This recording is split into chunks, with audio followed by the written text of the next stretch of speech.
Good evening. So இன்றைய தினமும் நம்ம ஒரு டெமோ தான் பார்க்குறோம். ஏற்கனவே நம்ம கிளாஸில் இருக்கிறவங்களும் இருக்கீங்க, ஒன்றும் பிரச்சனை இல்லை. உங்களுடைய இந்த கிளாஸை அட்டன் பண்ணுறதுக்கு உங்களுக்கெல்லாம் ஃபஸ்ட்டு வாழ்த்துக்கள். யாரும் ஏற்கனவே கிளாஸ் அட்டன் பண்ணவங்க மீண்டும் ஒரு ரிவிஷன் பாயிண்ட் ஆஃப் வியூவில் வந்து உட்காந்துட்ருக்கீங்க, வாழ்த்துக்கள் உங்களுக்கு.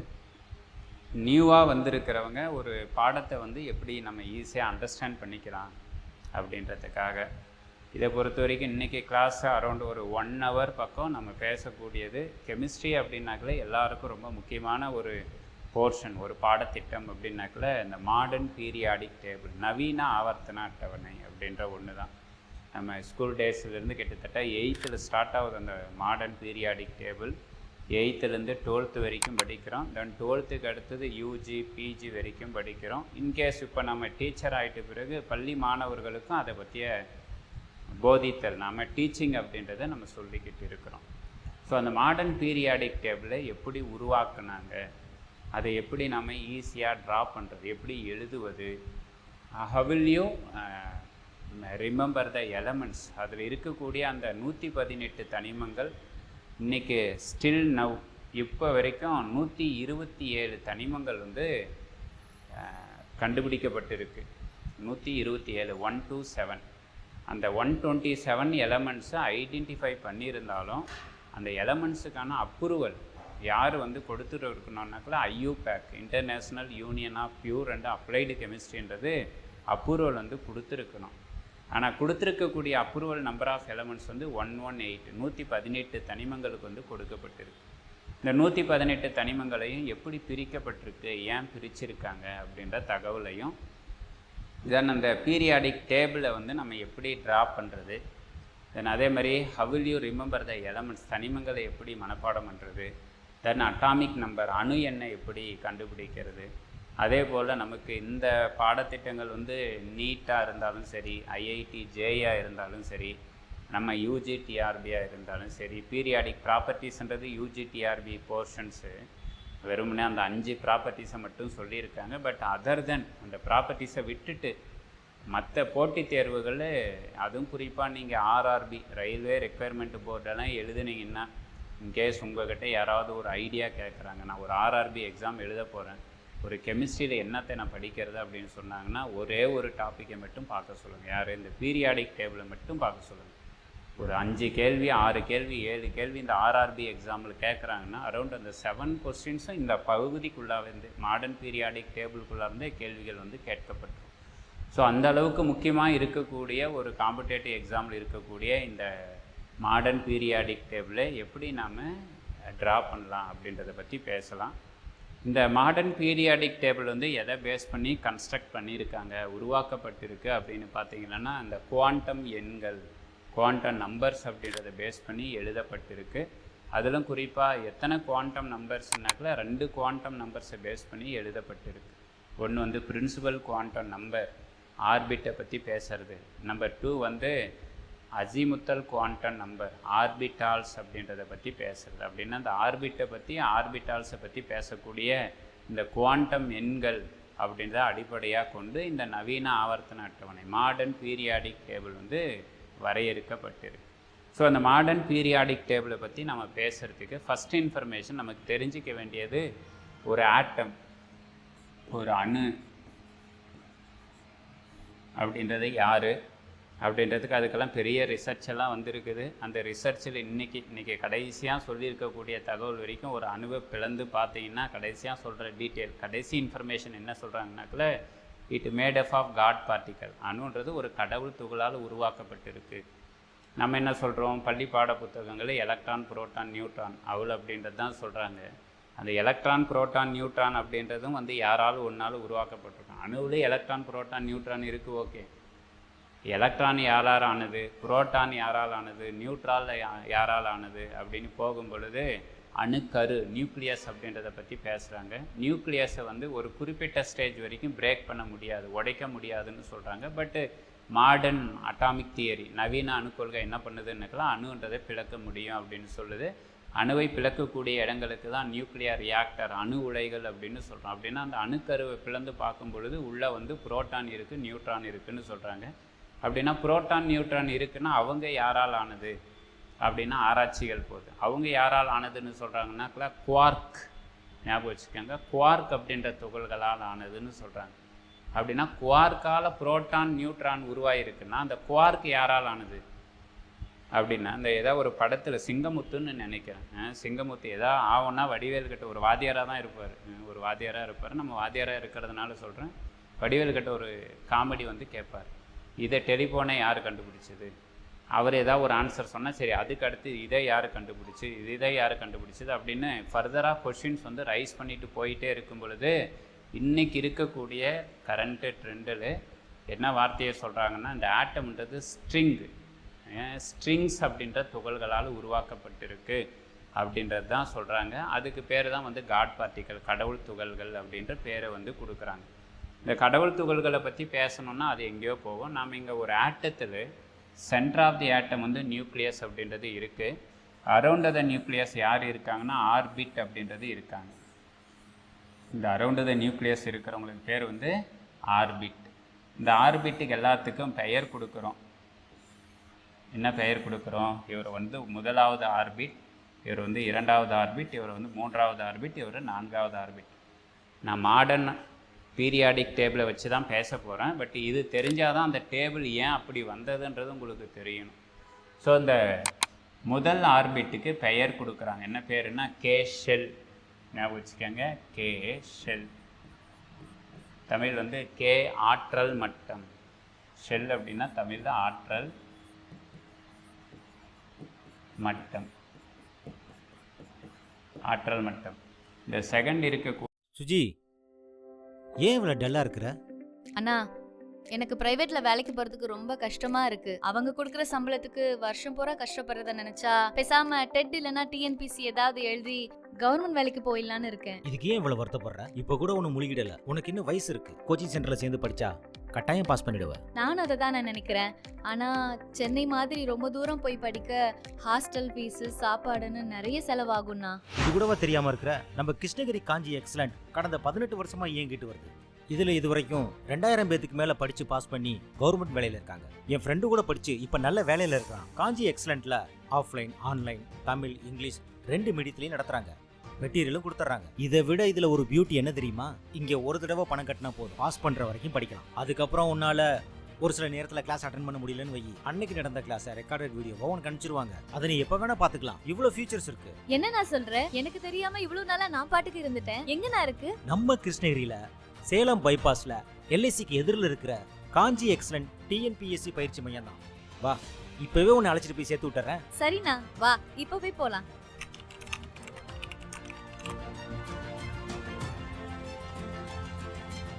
கூடியது எல் ஷெல், எல் ஆற்றல் மட்டம். மூன்றாவது இருக்கக்கூடியது வந்து எம் ஷெல், எம் ஆற்றல் மட்டம். நாலாவது இருக்கக்கூடியது வந்து என் ஷெல் அப்படின்றது சொல்கிறாங்க. இதில் எவ்வளவு எலக்ட்ரான்ஸ் வந்து ஃபில் ஆகும் அப்படின்னும் பொழுது தான் நமக்கு யார் சொல்கிறாருன்னா ரூதர்ஃபோர்டு வந்து நீல்ஸ்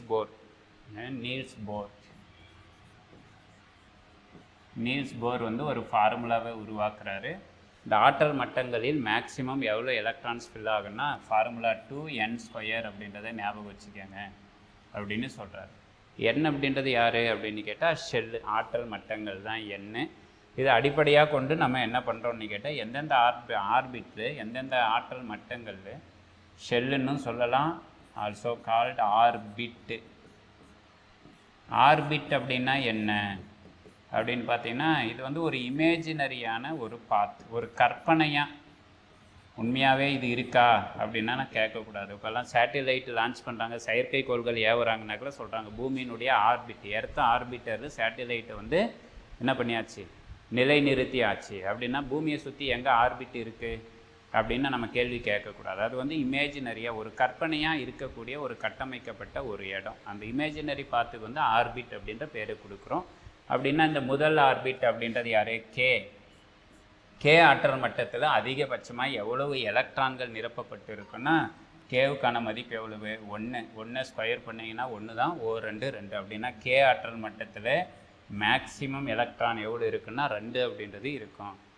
தென் எல் ஆற்றல் மட்டத்தில் வேல்யூ எவ்வளோ கொடுங்க 2 ஸ்கொயர் 4 4 × 2 8 எலக்ட்ரான்ஸ் மேக்ஸிமம் இருக்கும். தென் தேர்ட் எம்எல் வந்து 3 ஸ்கொயரு 9 9 × 2 18 எலக்ட்ரான்ஸ் வந்து மேக்ஸிமம் இருப்பாங்க. தென் ஃபோர்த்து செல் வந்து என்ன ஸ்கொயர் பண்ணிங்கன்னா 16 × 2 32 எலக்ட்ரான்ஸ் மேக்ஸிமம் இருப்பாங்க. 32 அடுத்தது போகலாம். எண்ணுக்கு அடுத்தது 4க்கு அடுத்தது என்ன இருக்குது 5 இருக்குது.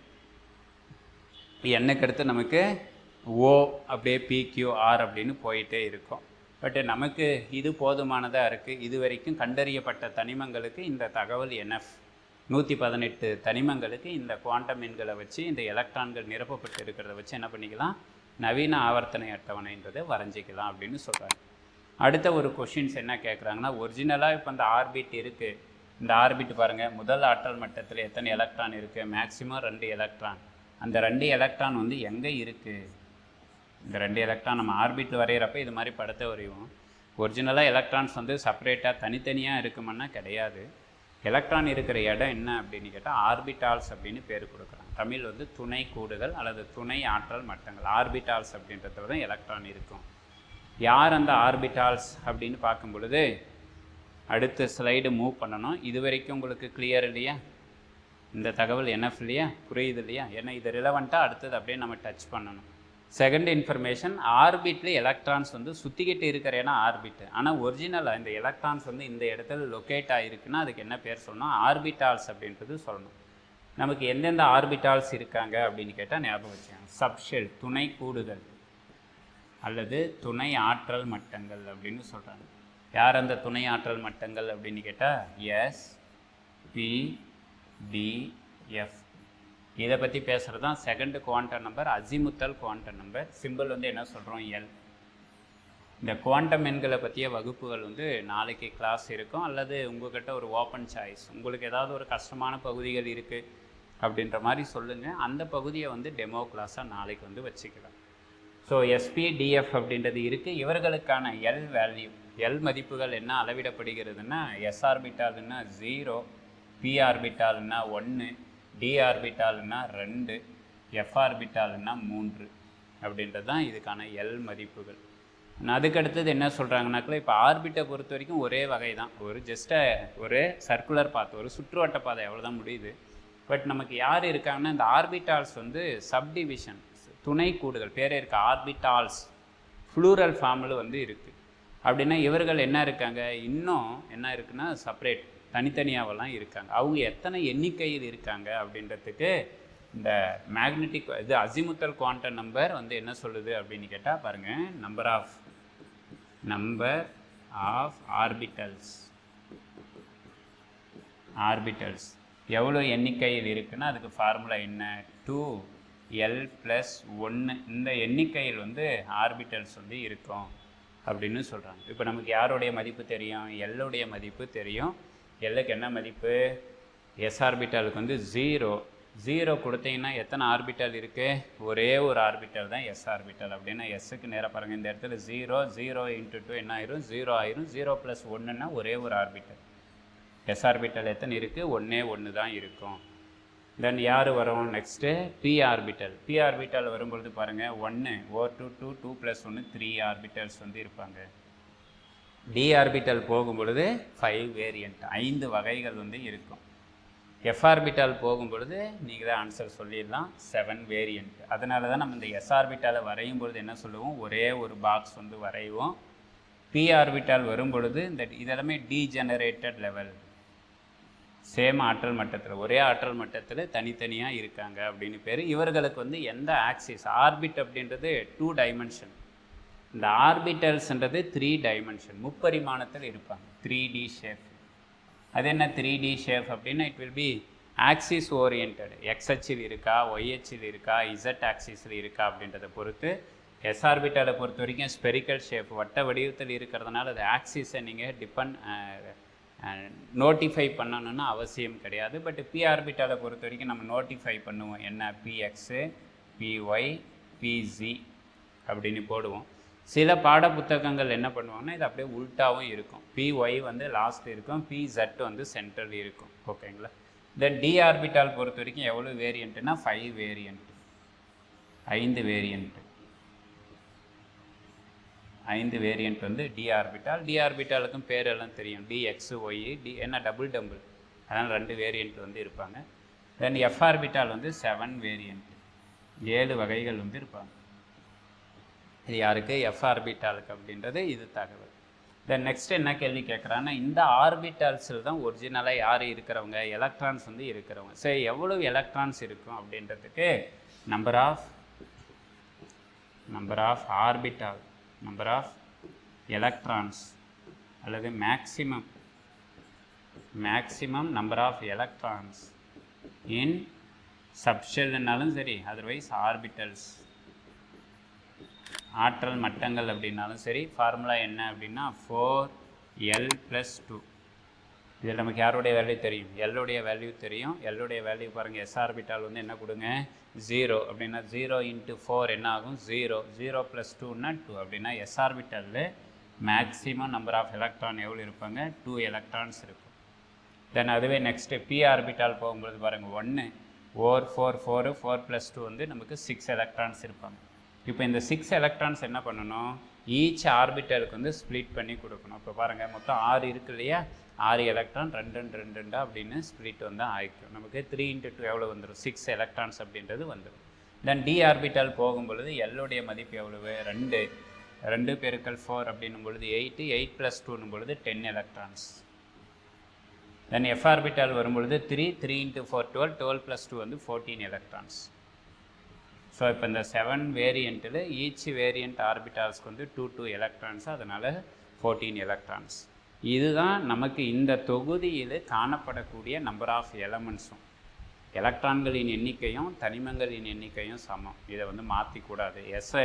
எஸ் தொகுதி தனிமங்கள் அப்படின்னாக்களே அதில் எத்தனை ஆர்பிட்டல் நீங்கள் வரையணும் அல்லது எத்தனை தொகுதிகள் போடணும்னா 2 தொகுதிகள் தான் போடுவோம். ஏன் 2 தொகுதி? மேக்ஸிமம் நம்பர் ஆஃப் எலக்ட்ரான்ஸே வந்து 2 தான் இருக்குது. அதனால் முதல் தொகுதி, இரண்டாவது தொகுதி, அதனால் 1 2 மட்டும்தான் எஸ் தொகுதி. தென் நெக்ஸ்ட்டு யார் வரணும்? பி தொகுதி தனிமங்களில் பாருங்கள், மேக்ஸிமம் எவ்வளோ எலக்ட்ரான்ஸு? 6. அதனால் modern periodic table P block நம்ம ட்ரா பண்ணும்பொழுது 6 பாக்ஸ், 6 குடும்பங்களாக வந்து அவங்க இருப்பாங்க. தென் டி தொகுதியில் வந்து மேக்ஸிமம் எலக்ட்ரான்ஸ் எவ்வளோ இருக்குன்னா 10 அப்படின்றது இருக்குது. அதனால் என்ன போடணும்னு கேட்டால் 10 எலமெண்ட்ஸு தான் ஆக்குப்பை பண்ணுவாங்க. அதனால் டி தொகுதியில் 3லேருந்து 12 வரைக்கும் 10 தனிமங்கள் வந்து அதில் ஆக்குப்பை பண்ணியிருப்பாங்க. தென் நெக்ஸ்ட்டு வரும்பொழுது எஃப்பை பொறுத்த வரைக்கும் எவ்வளோ எலக்ட்ரான்ஸ் இருக்குது? 14 எலக்ட்ரான்ஸு. அதனால் டோட்டல் நம்பர் ஆஃப் எலமெண்ட்ஸ்னால் 14 எலமெண்ட்ஸு ஒரு எஃப்க்கு. நமக்கு எஃப்ஐ மொத்தம் எத்தனை பிளாக் இருக்குன்னா 2 பிளாக்கு. அப்படின்னா 14 × 2 அப்படின்னா 24 எலமெண்ட்ஸ். எஃப் தொகுதியில் மொத்த தனிமங்கள் அப்படின்னாக்கல 14 × 2னா 28, 28 தனிமங்கள் எஃப் தொகுதி. டி தொகுதியில் கேட்டாங்கன்னா மொத்தம் 4 டி சீரீஸ் இருக்குது. 3D 4D 5D 6D. Each ரோவுக்கு வந்து 10 அப்படின்னா 4 × 10 40, 40 தனிமங்கள் டி தொகுதி. இவ்வளோ தான். இதெல்லாம் மெமரைஸ் பண்ணுறது, இதெல்லாம் புதுசாக நீங்கள் பார்த்துக்கவும் தேவையில்லை. தென் பி தொகுதியில் எத்தனை அப்படின்னு கேட்டால், பி தொகுதியை பொறுத்த வரைக்கும் செகண்ட் ரோ, 2வது ரோவில் ஸ்டார்ட் பண்ணுவார், 7வது ரோ வரைக்கும் இருக்கும். ஒரு தொகுதிக்கு 6 6 அப்படின்னா மொத்தம் எத்தனை ரோ? 6 ரோ. 6 × 6 அப்படின்னு கேட்டால் 36 தனிமங்கள் பி தொகுதி தனிமங்கள். தென் வாட் அபவுட் எஸ் தொகுதி? எஸ் தொகுதினா 2, மொத்தம் எந்த ரோ இருக்குது? 7 ரோஸ் இருக்குது. 7 அப்படின்னா 7 × 2 14. கூட்டினீங்கன்னா எத்தனை தனிமம் வந்துருச்சு? 118 தனிமங்கள்ன்றது என்எஃப்.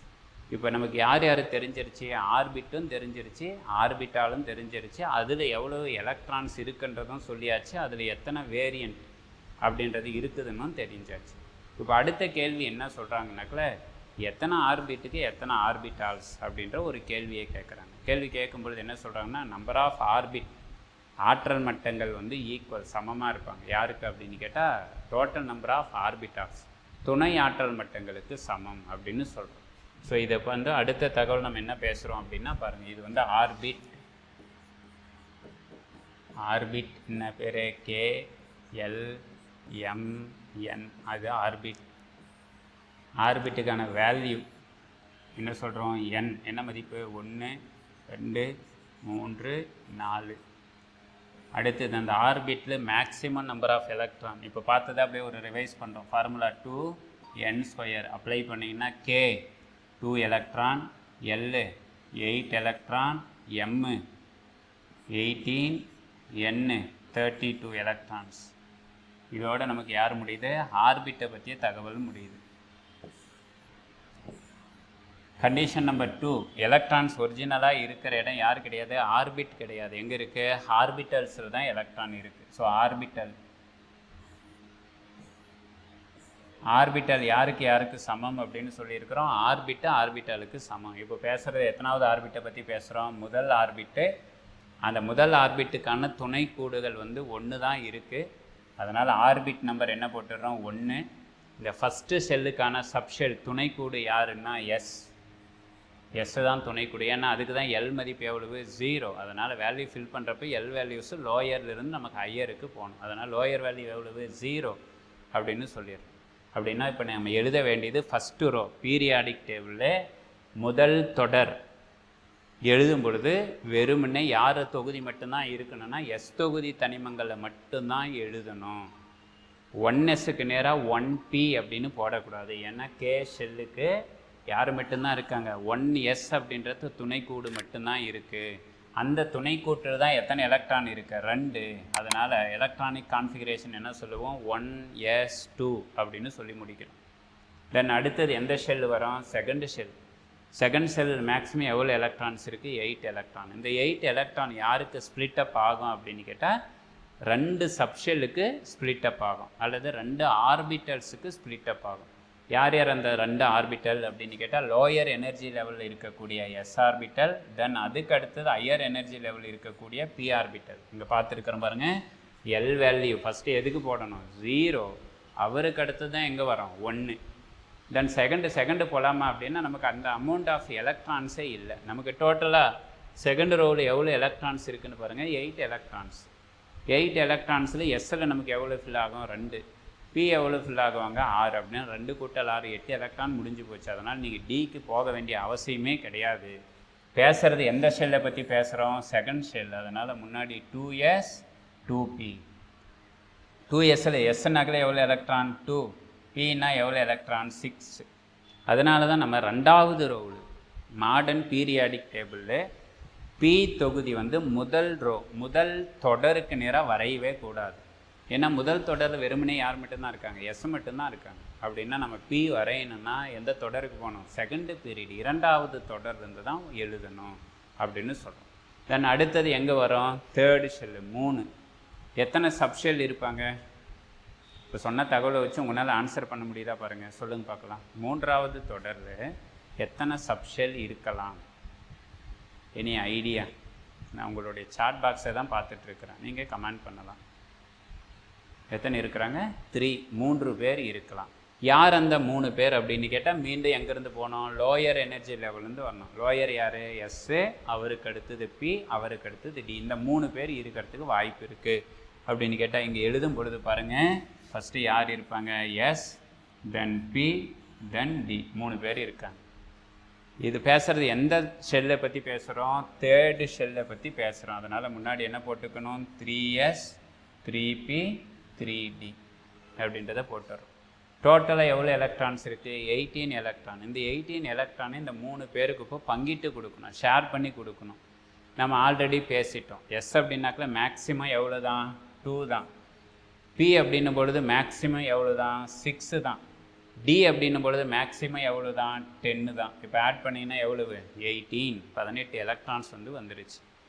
இதை காரணமாக வச்சுக்கிட்டு தான் தெளிவாக பார்த்துக்கோங்க. நம்ம டி ஆர்பிட்டால் எழுதும் பொழுது ஸ்டார்டிங்கே நம்ம எங்கே தான் ஆரம்பிப்போம்னா 3Dன்னு தான் ஆரம்பிப்போம். ஏன் சார் 4Dன்னு சொல்லக்கூடாதா?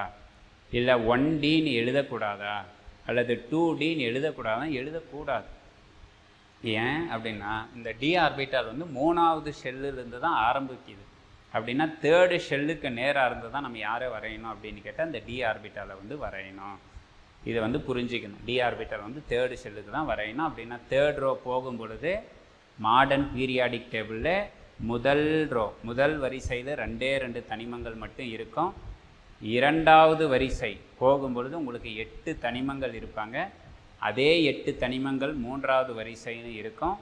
4வது வரிசை போகும்பொழுது இந்த 18 தனிமங்கள் வந்து இருப்பாங்க. 4, 5, 2த்திலும் 18 இருப்பாங்க. 5வது வரிசை 18, 6, 7 போகும்பொழுது எத்தனை தனிமங்கள் இருப்பாங்க? 32 தனிமங்கள் இருப்பாங்க. ஏன் அந்த 32ன்னா என்னுடைய மதிப்பு எவ்வளவு? 4வது ஷெல்லில் 32 எலமெண்ட்ஸ் தான் இருக்கும்.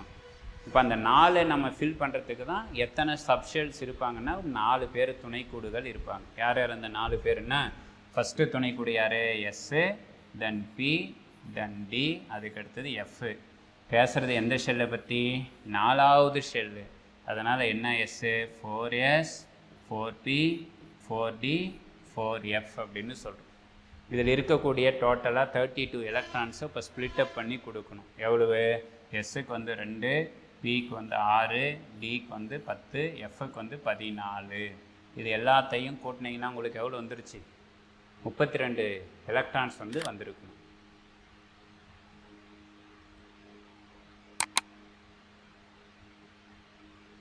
வந்துருச்சா 32? டோட்டலாக ஆட் பண்ணிங்கன்னா 32 வருதா பாருங்கள். You say yes or no? இருக்குங்களா? ஒரு 14, ஒரு 10, 24, 24 ஒரு 6 எவ்வளவு? 30, 30 கூட்டல் ஒரு 2, 32 எலக்ட்ரான்ஸ் வந்து நிரப்பப்பட்டிருக்கு. இதை காரணமாக வச்சுக்கிட்டு தான் நம்ம எஃப் தொகுதி தனிமங்கள் ஆரம்பிக்கிறது எங்கேருந்து ஆரம்பிக்கிறோம்னாக்கல லாந்தனைடுகளிலிருந்து ஆரம்பிக்கும். லாந்தனைடுகள் என்ன எஃப்? 4f.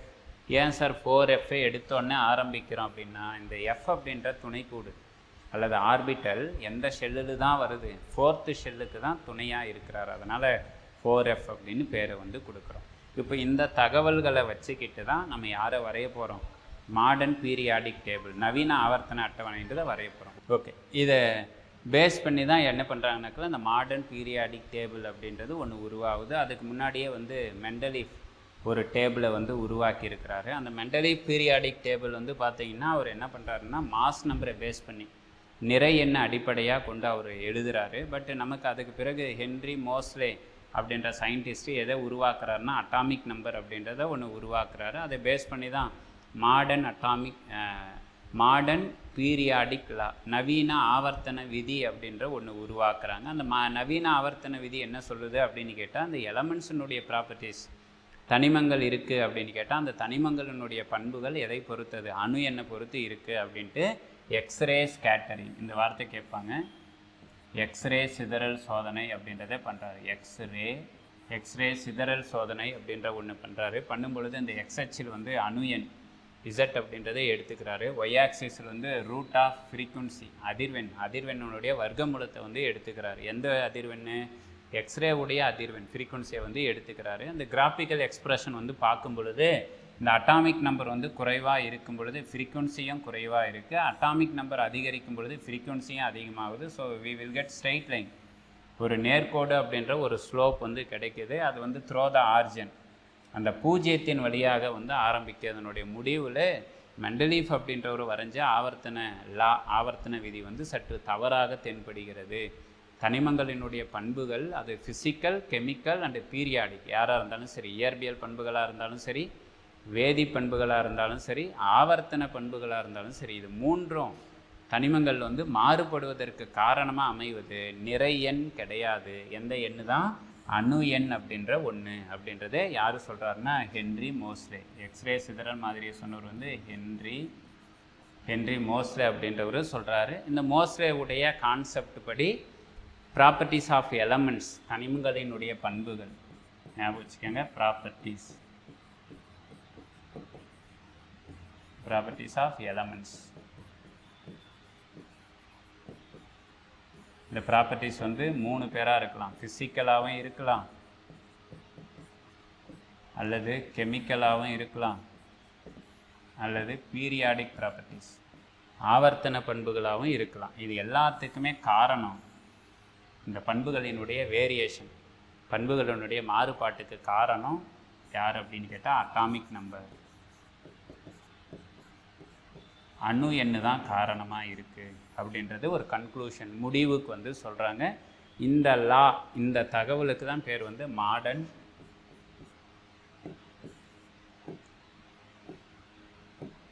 இந்த லாவுக்கு பேர் ஹென்ரி மோஸ்லே அப்படின்ற ஒரு ப்ரப்போஸ் பண்ணுற லாவுக்கு பேர் தான் மாடர்ன் பீரியாடிக் லா. தமிழ் வந்து நவீன ஆவர்த்தன. ஸோ இந்த பகுதியிலிருந்து நமக்கு காம்படேட்டிவ் எக்ஸாமில் என்னென்ன வினாக்கள் வரலாம் அப்படின்னு கேட்டால் 3-4 வகையான வினாக்கள் வந்து செட் பண்ணலாம். ஃபஸ்ட்டு கொஸ்டின் என்ன அப்படின்னு கேட்டால் இந்த அணு எண் என்றவரை கண்டுபிடிச்சவர் யார் அப்படின்றத கேள்வி கேட்பாங்க. ஆன்சர் வந்து ஹென்றி மோஸ்லே. நம்பர் 2, அணு எண் அல்லது ஹென்றி மோஸ்லே அப்படின்றவர் என்ன சோதனை மூலமாக கண்டுபிடித்தார் அப்படின்னு கேட்பாங்க. உங்களை கன்ஃபியூஸ் பண்ணணுன்ட்டு ஆல்ஃபா ஸ்கேட்டரிங் அப்படின்னு சொல்லுவாங்க. ஆல்ஃபா ஸ்கேட்டரிங் சோதனை வந்து பண்ணுறவர் வந்து எர்னஸ்ட் ரூதர்ஃபோர்டு. நமக்கு இங்கே சொல்கிறது வந்து எக்ஸ்ரே ஸ்கேட்டரிங், எக்ஸ்ரே சிதறல் சோதனை அப்படின்றதே பண்ணார். இது செகண்ட் கொஸ்டின்ஸு.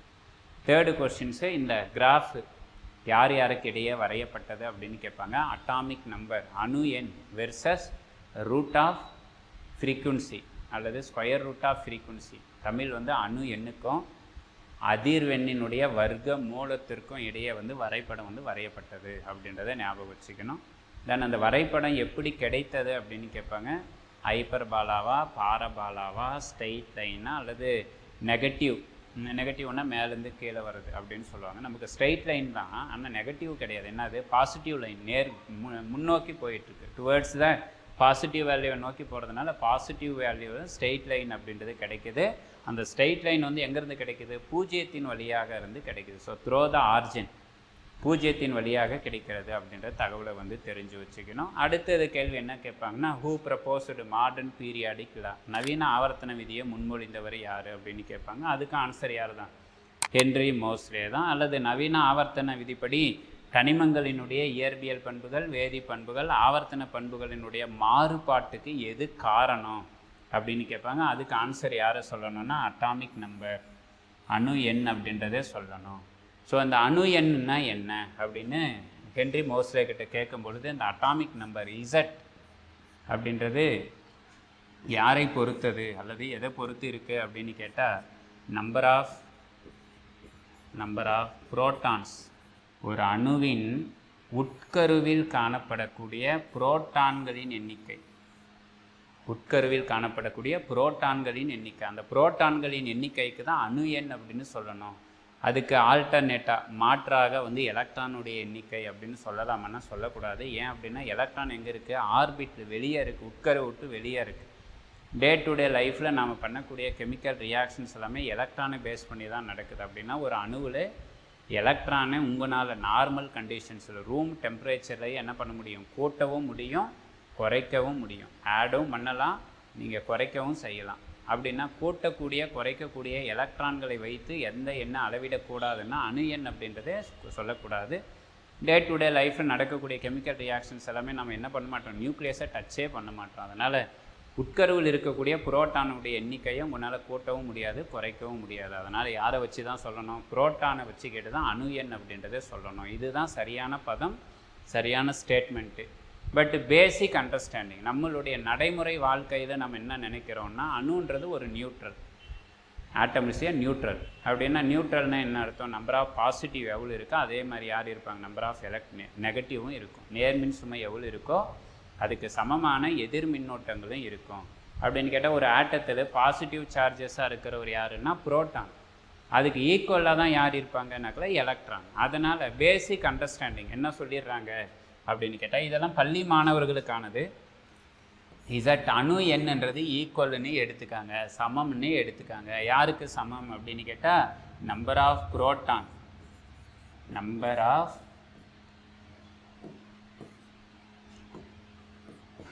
புரோட்டான் பாருங்கள் பாசிட்டிவ் சார்ஜ் அல்லது ஈக்குவல் எதுக்கு ஈக்குவல்னு வச்சுக்கோங்கன்னா நம்பர் ஆஃப் எலக்ட்ரானுக்கு ஈக்குவல் அப்படின்னு வச்சுக்கோங்க. இது ஒரு அண்டர்ஸ்டாண்டிங் ரிலவெண்ட்டாக நம்மளுடைய நடைமுறை வாழ்க்கையில் எலக்ட்ரான் எவ்வளோ இருக்கோ அதுக்கு ஈக்குவலாக யார் இருப்பாங்க? புரோட்டான் அப்படின்றதும் இருப்பாங்க. So number of electron, number of proton அப்படின்றது எடுத்துக்கிறோம். ஸோ அடுத்த கொஷின்ஸ் கேட்குறாங்க, what is mean by A? Mass number அப்படின்றது என்ன அப்படின்னு கேட்கும்பொழுது மாஸ் நம்பர்ன்றது சம், கூடுதல். யாருடைய கூடுதல்? நம்பர் ஆஃப் புரோட்டான் ப்ளஸ் சம்முன்னா கூட்டிக்கிறோம். யாரை கூட்டிக்கிறோம்னா நம்பர் ஆஃப் நியூட்ரான், நிறை என் ரெண்டையும் வந்து கூட்டிக்கலாம் அப்படின்னு சொல்கிறாங்க. செகண்ட் கண்டிஷன் என்ன சொல்கிறாங்கன்னா பாருங்கள், இந்த நம்பர் ஆஃப் புரோட்டான் அப்படின்றது யாருக்கு ஈக்குவல்னா இங்கேயும் இருக்குது. நம்பர் ஆஃப் புரோட்டான் யாருக்கு ஈக்குவல் அப்படின்னு கேட்டால் இசட், அணு எண்ணுக்கு சமம். அதனால் இந்த இடத்துல யாரை சப்ஸ்டியூட் பண்ணிக்கலாம், A is equal to Z plus number of neutron அப்படின்றத நம்ம கண்டுபிடிச்சிக்கலாம். ஒரு ஆட்டத்தை பொறுத்த வரைக்கும் நமக்கு என்ன கொடுத்துட்றாங்கன்னா 2 நம்பர் அவங்களே கொடுத்துட்றாங்க. யாரை கொடுத்துட்றாங்க, அணு எண்ணும் கொடுத்துட்றாங்க, நிறை எண்ணையும் கொடுத்துட்றாங்க. நம்ம யாரை ஐடென்டிஃபை பண்ண வேண்டியது இருக்குது அப்படின்னு கேட்டால் நியூட்ரான்ஸை ஐடென்டிஃபை பண்ண வேண்டியது இருக்குது. அப்படின்னு கேட்டால் அவ்விலையும் ஐடென்டிஃபை நம்பர் ஆஃப் நியூட்ரான்ஸ்னா நம்பர் ஆஃப் நியூட்ரான்ஸ் ஈக்குவல் எதுக்கு ஈக்குவல், A மைனஸ் இசட். ஏன்றது என்ன நம்பர், மாஸ் நம்பர். அணுவினுடைய நிறை எண்ணில் இருந்து மாஸ் நம்பர் மைனஸ் அணுவினுடைய அட்டாமிக் நம்பர்.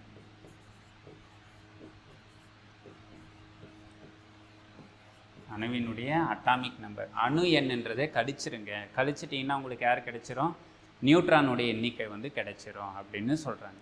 இதுக்கு அடுத்தபடியாக நம்ம தெரிஞ்சிக்க வேண்டியது அந்த எலமெண்ட்டுக்கு என்ன பண்ணணும், சிம்பிள் குறியீடு எப்படி கொடுக்கறது அப்படின்னு கேட்டால் பாருங்கள், எக்ஸ் இது வந்து symbol of elements.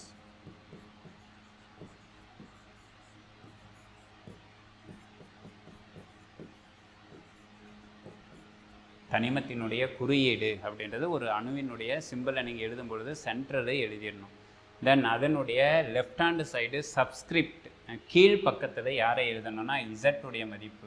இசட்ன்றது atomic number.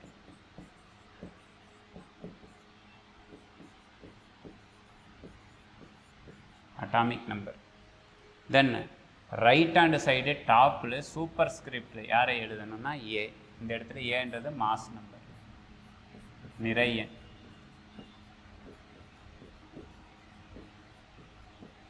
அப்படின்றதை எழுதிக்காங்க அப்படின்னு சொல்கிறாங்க.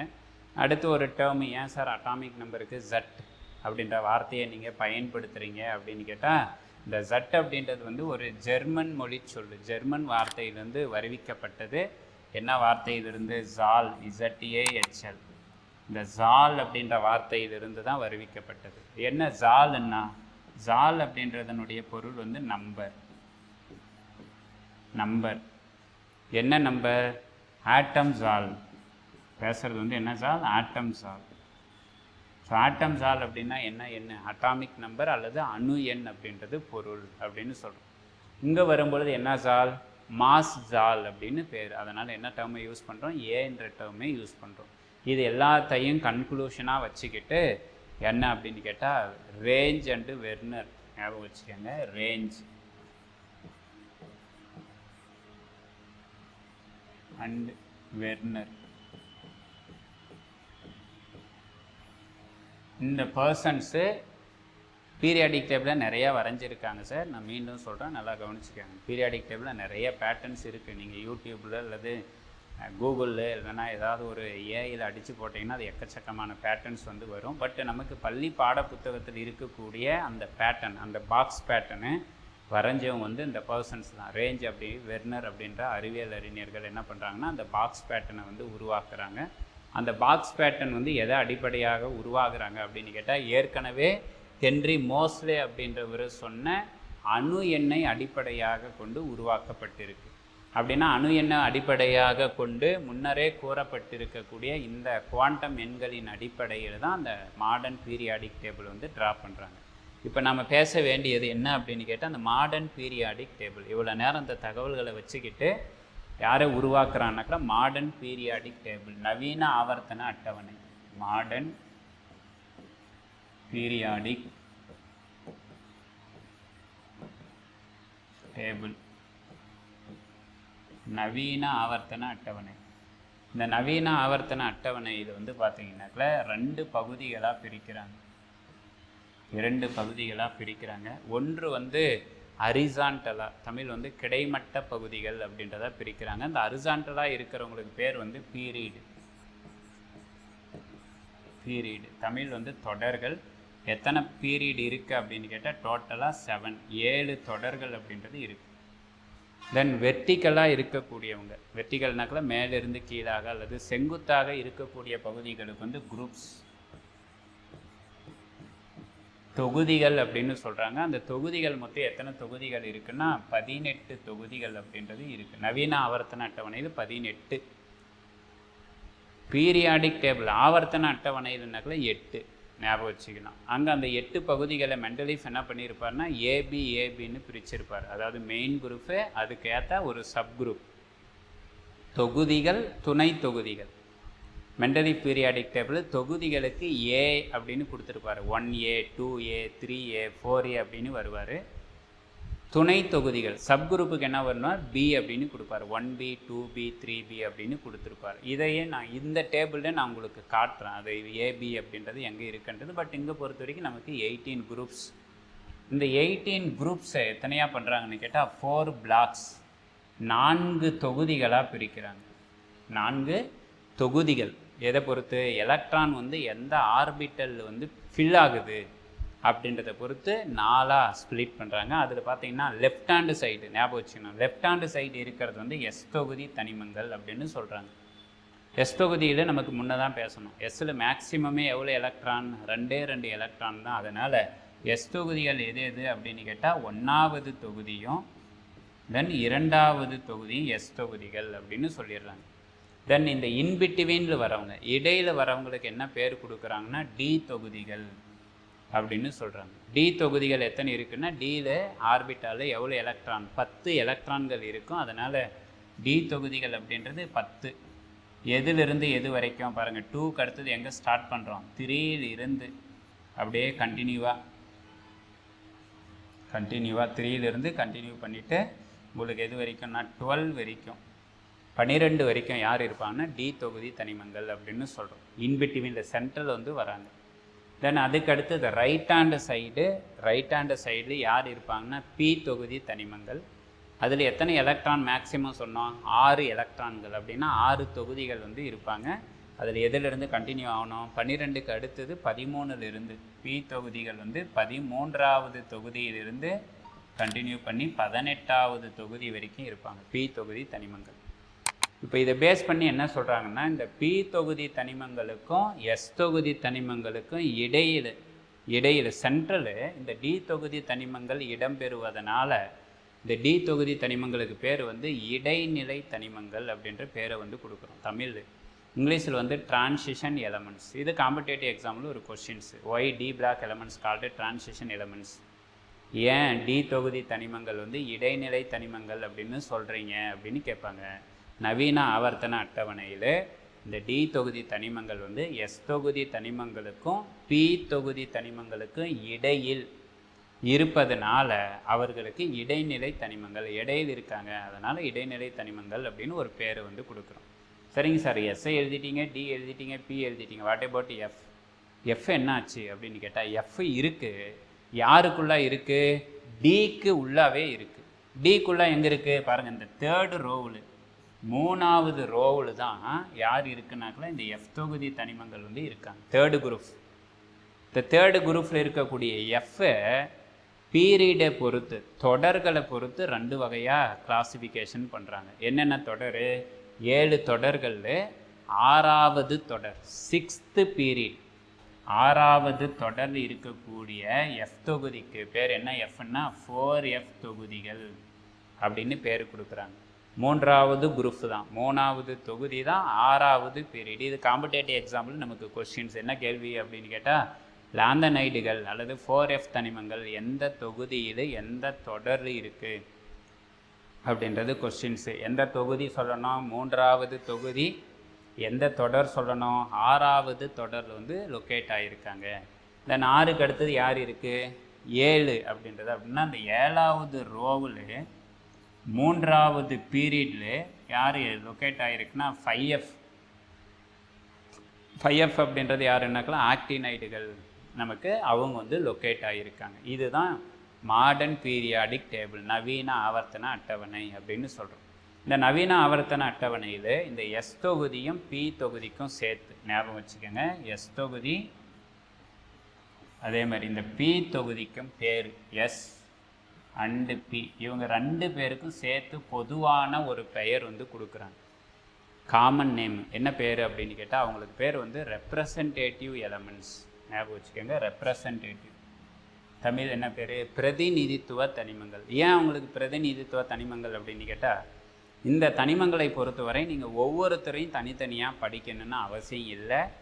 அந்த குரூப்பில் இருக்கக்கூடிய ஃபஸ்ட்டு எலமெண்ட் இருக்காங்க பாருங்கள், நீங்கள் அவரை பற்றி பேசுனீங்கன்னாக்களே அந்த குரூப்பில் இருக்கக்கூடிய மற்றவர்களை பற்றி என்ன பண்ணிக்கலாம், தெளிவாக புரிஞ்சிக்கலாம். ஒரு பேச்சுக்கு வந்து லித்தியம் அப்படின்றத வச்சுக்கோங்க. லித்தியம் தொகுதிக்கு எந்த தொகுதி? ஃபஸ்ட்டு குரூப், முதல் தொகுதி. அவங்களுக்கு எல்லாமே பேர் ஒன்று சூட்டுறாங்க. என்ன பேர் அப்படின்னு கேட்டால் அல்கலி மெட்டல்ஸ். ஞாபகம் வச்சுக்கணும். இந்த எஸ்ஸில் வந்து ஃபஸ்ட்டு குரூப்புக்கு பேர் என்ன சொல்கிறோம்? Alkali metals. தமிழ் வந்து கார உலோகங்கள். அப்படின்னா என்ன அர்த்தம்? அந்த குரூப்பில் இருக்கிற எல்லாரும் ஒரே மாதிரி இருப்பாங்க. தென் செகண்ட் பீரியடு, ரெண்டாவது தொடருக்கு பேர் வந்து என்ன சொல்கிறோம்? அல்கலி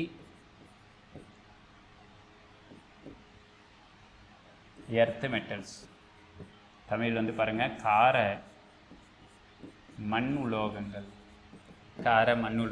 அதில் என்ன சார் இந்த அல்கலின்ற டேர்மோடைய மீனிங் வந்து பேசிக் நேச்சர். அவங்க இயற்கையில் இருந்து கிடைக்கும் பொழுதே அவங்களுடைய தன்மை என்ன தன்மையோடு இருப்பாங்கன்னா காரத்தன்மையோடு காணப்படுவாங்க. அதனால் என்ன டேர்ம் யூஸ் பண்ணிக்காங்க? அல்கலின்ற டேர்மை வந்து யூஸ் பண்ணுறோம்.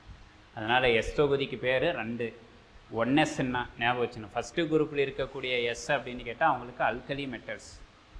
அல்லது எஸ்ஸாவது 2வது எலக்ட்ரான்ஸ் இருக்கக்கூடியதாக இருந்ததுன்னா அவங்களுக்கு என்ன பேர்? அல்கலி எர்த் மெட்டல்ஸ் அப்படின்னு பேர். இப்படி எழுதுவாங்க. S1 இன்னொரு டேர்மை இப்படி எழுதிக்கலாம். இது ஃபஸ்ட்டு குரூப்பில். அல்லது எஸ் ஆர்பிட்டால் எத்தனை எலக்ட்ரான்? 1 எலக்ட்ரான். NS1ன்னா அதுக்கு பேர் எல்லாமே அல்கலி மெட்டல்ஸ். அல்லது NSல் 2 எலக்ட்ரான்ஸ் கம்ப்ளீட்டாக ஃபில்லாக இருக்கிறவங்க இருந்தாங்கனாக்கா என்ன? Second group.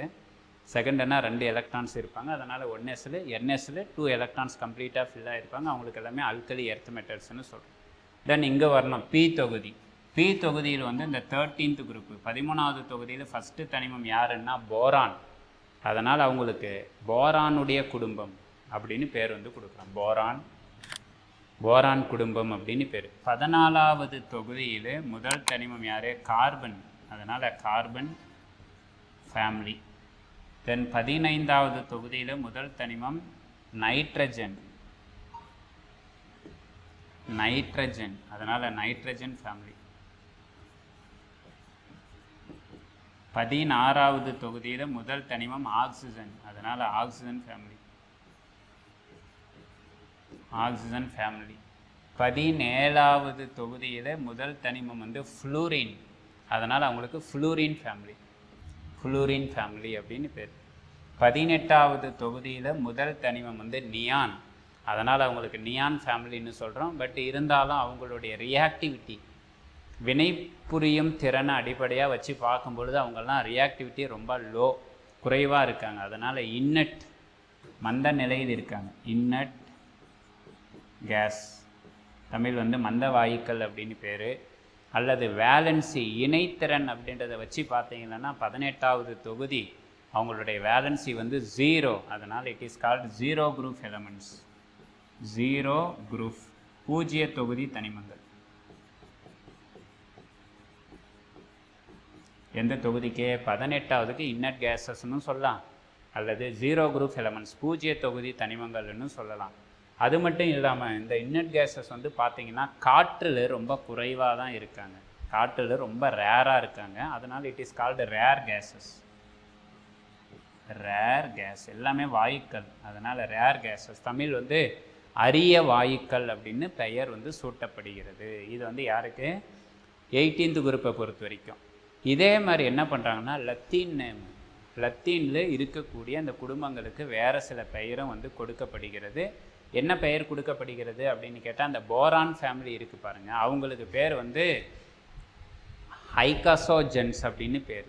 போரான் ஃபேமிலிக்கு வந்து ஐகாசோஜென்ஸ். கார்பன் ஃபேமிலி இணைத்திறன் பாருங்கள் எவ்வளோ இருக்குது? 4. அதனால் அவங்களுக்கு வந்து டெட்ரஜென்ஸ்.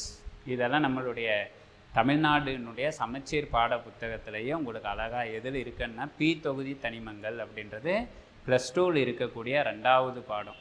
அந்த 2வது பாடத்தில் எடுத்திங்கனாக்கில் இப்போ அந்த சொல்கிற பேரெல்லாம் இருக்கும். இவங்களுக்கு வந்து போரான் ஃபேமிலிக்கு வந்து ஐகாசோஜென்ஸ் அப்படின்னு பேர். கார்பன் ஃபேமிலிக்கு வந்து டெட்ரஜென்ஸ் அப்படின்னு பேர். நைட்ரஜன் ஃபேமிலிக்கு வந்து நிக்கோஜென்ஸ் அப்படின்னு பேர், நிக்கோஜென்ஸ் அப்படின்னு பேர் கொடுக்குறோம். பட் இந்த 2 பேர், இந்த 3 பேரெல்லாம் போட்டித் தேர்வில் அதிகமாக இது வரைக்கும் கேட்டது இல்லை. யார் அதிகமாக கேட்டுட்ருக்காங்கன்னா 2 பேரை மட்டும் காம்படிட்டிவ் எக்ஸாம்பிள் ரிப்பீட்டடாக ரைஸ் பண்ணுறாங்க. யார் யார்? ஒன்று ஆக்சிஜன் அண்டு ஃப்ளூரின் ஃபேமிலி.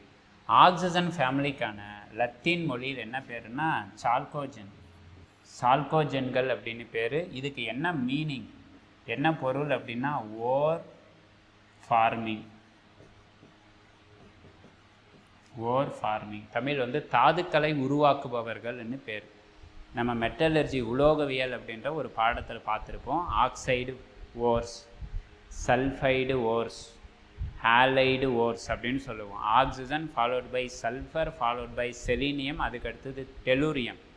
அன்றாட வாழ்க்கையில் நம்ம பயன்படுத்தக்கூடிய தாதுக்கள், கனிமங்கள் எல்லாமே ஆக்சைடில் வந்து நிறையா கிடைக்கிறாங்க, கார்பனேட்டில் வந்து நிறையா இருக்காங்க, சல்ஃபைடு ஓர்ஸு நிறையா இருக்காங்க, சல்ஃபேட்டு ஓர்ஸு நிறையா இருக்காங்க, சல்ஃபைட்டு, சல்ஃபேட்டு, சல்ஃபைடு, சல்ஃபைட்டு அந்த வகையில் நிறையா இருக்காங்க. அதே மாதிரி டெல்லூரைடு ஓர்ஸு நிறையா இருக்குது. அப்படின்றதுனால இவங்களுக்கு அந்த சால்கோஜென்கள் அப்படின்ற பெயரை வந்து சூட்டுறாங்க.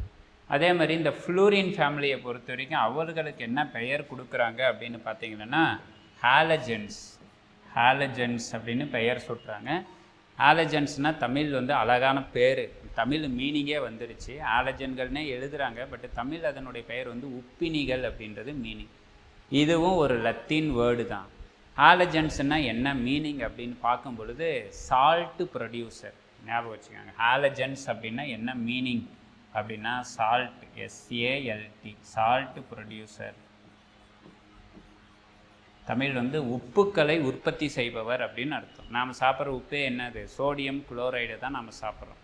அதே மாதிரி அயோடைடு எங்கே தேவை? நம்மளுடைய தைராய்டு ட்ரீட்மெண்ட்டுக்கு அயோடைடு தேவை. ஃப்ளூரைடு எங்கே தேவை? நம்மளுடைய டீத்து, பற்கள் வந்து நல்லா வெண்மையாக இருக்கணுன்னாக்குள்ள ஃப்ளூரைடு சால்ட் வந்து தேவைப்படுகிறது. அதனால தான் இந்த டிவி விளம்பரங்கள்லாம் வரும் பாருங்கள். என்னது? உங்கள் பேஸ்ட்டு வந்து உப்பு இருக்கா? பேஸ்ட்டு என்னத்துக்கு உப்பு வேணும் அப்படின்னு கேட்டால் ஃப்ளூரோசிஸ், பற்களில் இருக்கக்கூடிய அந்த மஞ்சள் நிறமான கரைகளை வந்து நீக்குவதற்கு ஃப்ளூரின் வந்து தேவைப்படுகிறது. அதனால் நம்ம பற்பசைகள் டே டு டே லைஃப்பில் நம்ம யூஸ் பண்ணக்கூடிய டூத் பேஸ்ட்டு யாரை இருக்குது அப்படின்னு கேட்டால் ஃப்ளூரைட்ஸ் வந்து இருக்குது. அதனால தான் இவர்களுக்கெல்லாம் என்ன பேர்? சால்ட், உப்புக்களை உருவாக்குபவர்கள் அப்படின்னு பேர் சூட்டுறோம். இந்த தொகுதிகள் எல்லாருமே என்ன பண்ணுறோம்? எல்லா தனிமங்களும் பற்றி பேசாமல் அந்த தனிமத்தில் இருக்கக்கூடிய ஒரு நபரை மட்டும் முன்னாடி கொண்டு வந்து நிறுத்துகிறோம். இப்போ உங்களுக்கும் ஆசை தான், எனக்கும் ஆசை தான். யாராக மாறுறதுக்கு? ஒரு எம்எல்ஏவாக மாறணும், ஒரு எம்பியாக மாறணும் அப்படின்னு போட்டு. பட் அந்த ஆசையை நம்மளால் நிறைவேற்ற முடியறதில்ல. ஏன் அப்படின்னு கேட்டால் எல்லாரும் எம்எல்ஏ எம்பி ஆகிட்டா அப்புறம் என்ன தான் பண்ணுறது? சட்டமன்றத்தில் 234 தான் சீட்டே இருக்குது. எவ்வளோ சீட்டை போடுறது? அதனால் என்ன பண்ணுறோம்? நம்மளுடைய சார்பாக ஒரு ரெப்ரசன்டேட்டிவ், ஒரு பிரதிநிதியை முன்னாடி கொண்டு போய் நிறுத்துகிறோம். இந்த தொகுதிக்கான நலன்களையும் இந்த தொகுதிக்கான திட்டங்களையும் இவர் வந்து பேசுவார் எங்கள் சார்பாக, எங்களினுடைய குரலாக அப்படின்ற மாதிரி. போரானுடைய குடும்பத்தில் 6 தனிமங்கள் இருந்தாலும் போரானை பற்றி தான் நம்ம பேசுகிறோமே தவிர அலுமினியத்தை பற்றி, கேலைத்தை பற்றி, இண்டியத்தை பற்றி, தேலைத்தை பற்றி நம்ம பேசுகிறது இல்லை.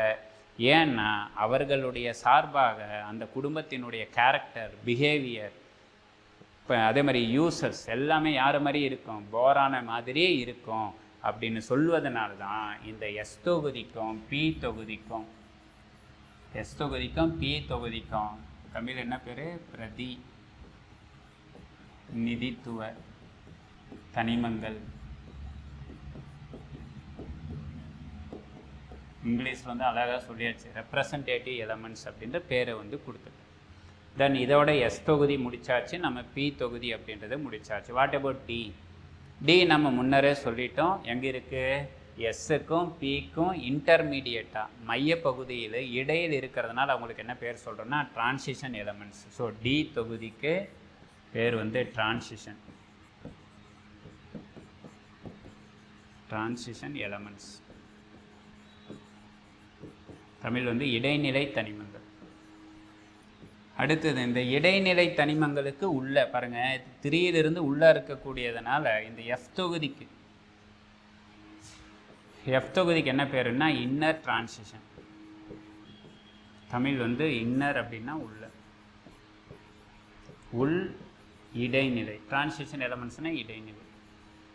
யாருக்குள்ளே இருக்குது? இடைநிலை தனிமங்களுக்கு உள்பகுதியில் இருக்கிறதுனால அவங்களுக்கு என்ன பேருன்னாக்கல இன்னர் டிரான்சிஷன் எலமெண்ட்ஸ், உள் இடைநிலை தனிமங்கள் அப்படின்ற பேரை கொடுக்குறோம்.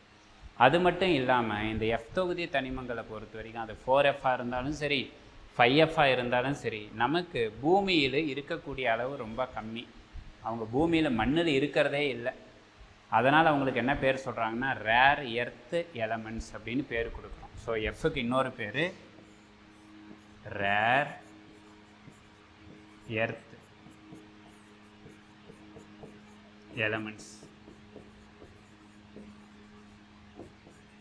தமிழ் வந்து ரேர்ன்னா அரு, எர்த்துன்றது மண், எலமெண்ட்ஸ்னால் தனிமங்கள். ஸோ அருமண் தனிமங்கள்.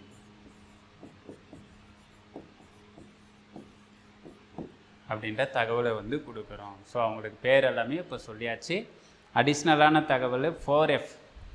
இந்த 4Fல் வந்து பார்த்திங்கன்னா முதல் தனிமம் வந்து லேந்தனமாக இருக்கும். அது டேபிள் வரைகிறப்ப நான் உங்களுக்கு வரைஞ்சி காட்டுறேன். முதல் தனிமம் லேந்தனமாக இருக்கும்.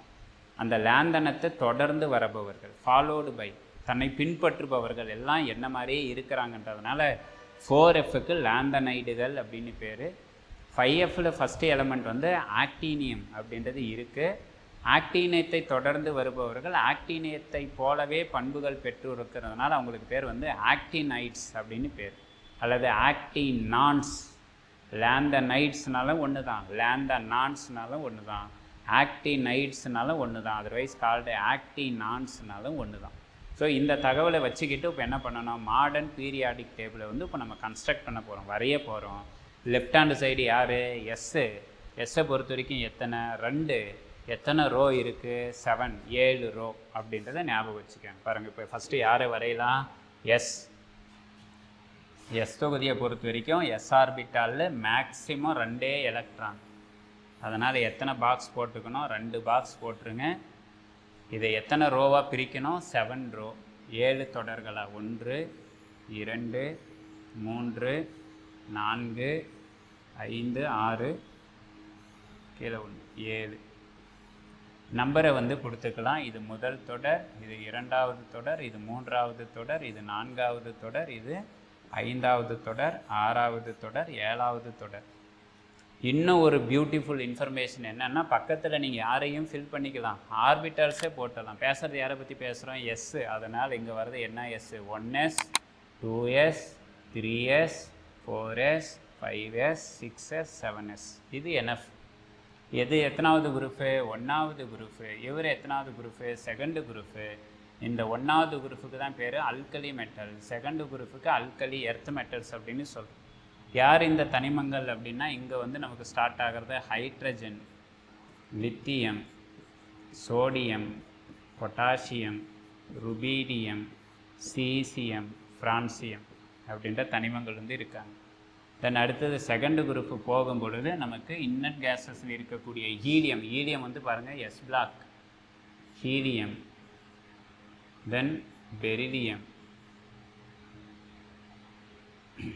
Magnesium, calcium, barium, calcium, strontium, barium, radium. இதோட நமக்கு யார் முடியுதுன்னா எஸ் தொகுதிகள் அப்படின்றது முடியுது. எஸ் தொகுதிக்கு அடுத்தது இப்போ யாரை வரையணும்? நம்ம பி தொகுதி போனோம். அதுக்கு இன்பிட்வீன் இன்டர்மீடியட் யார் இருக்கான்னா டி தொகுதி தனிமங்கள் இருக்குது. இப்போ டி தொகுதி தனிமங்கள் பாருங்கள், நம்ம எடுத்த உடனே டி எங்கே போடணும் அப்படின்னா பாருங்கள், டி வந்து 3வது ரோவில் தான் வருது. எந்த ரோல் வருது? 3வது ரோவில் தான் வருது. அப்படின்னா நம்ம எந்த ரோல் வரையணும்? இப்போ 3வது ரோவுக்கு போகணும். இந்த பீரியாடிக் டேபிள் பாருங்கள், இதுதான் 3வது ரோ. யாரு? Sodium, magnesium. அதுக்கு அடுத்தது நம்ம டி தொகுதியை வந்து வரையணும். ஆனால் அந்த இடத்துல வரையணும்னா டி தொகுதியை அங்கே வரையக்கூடாது. ஏன் வரையக்கூடாது? இந்த மாடர்ன் பீரியாடிக் டேபிள் வந்து பேஸ்டான அட்டாமிக் நம்பர், அணு எண்ணை அடிப்படையாக கொண்டு வரையப்பட்டிருக்கு. அதுவும் எந்த ஆர்டர்? இன்க்ரீசிங் ஆர்டர், ஏறு வரிசையை அடிப்படையாக கொண்டு வரையப்பட்டு இருக்கிறதுனால அணு எண் வந்து டி தொகுதியில் 21 ஸ்டார்ட் ஆகுது. 21 ஸ்டார்ட் ஆகுதுன்னா அதுக்கு முன்னாடி தனிமம் எது? 20. அந்த அணு எண் 20ன்றது யார்? கால்சியம். அதனால் கால்சியத்துக்கு நேராக இருந்து தான் யாரை வரையணும்? டியை வந்து வரையணும். அதனால் இப்போ பாருங்கள், 4வது ரோவில் தான் டி வந்து ஸ்டார்ட் பண்ணணும். 4வது ரோல் வந்து டி. நம்ம டியில் எத்தனை எலக்ட்ரான்ஸ் இருக்குதுன்னு சொல்லியிருக்கிறோம். டியை பொறுத்த வரைக்கும் 10 எலக்ட்ரான். அதனால் இப்போ எத்தனை பாக்ஸ் போடணும்? 10 பாக்ஸ் போட்டுக்காங்க. 1, இவர் 2, இது 3, இது 4, 5, 6, 7, 8, 9, 10. இது அப்படியே ஃபில் பண்ணி விட்டுருக்காங்க. இதுக்கான நம்பர் வந்து கொடுக்கணும். நம்பர் ஏற்கனவே எவ்வளோ முடிச்சிருக்கிறோம்? 2 அப்படின்னா எங்கே ஸ்டார்ட் பண்ணணும்? 3, 4, 5, 6, 7, 8, 9, 10, 11, 12. இதோடு நமக்கு முடியுது டி தொகுதி. இந்த டி தொகுதியில் இருக்கக்கூடிய எலமெண்ட்ஸ் இதுவும் ஃபில் பண்ணணும். பட் நமக்கு டைம் ஆகும். இருந்தாலும் ஒரு ரோ வந்து ஞாபகம் வச்சுக்கோங்க. சில முக்கியமான தனிமங்களை அப்புறமா நம்ம எழுதிக்கலாம். இங்கே வரக்கூடியது ஸ்காண்டியம்,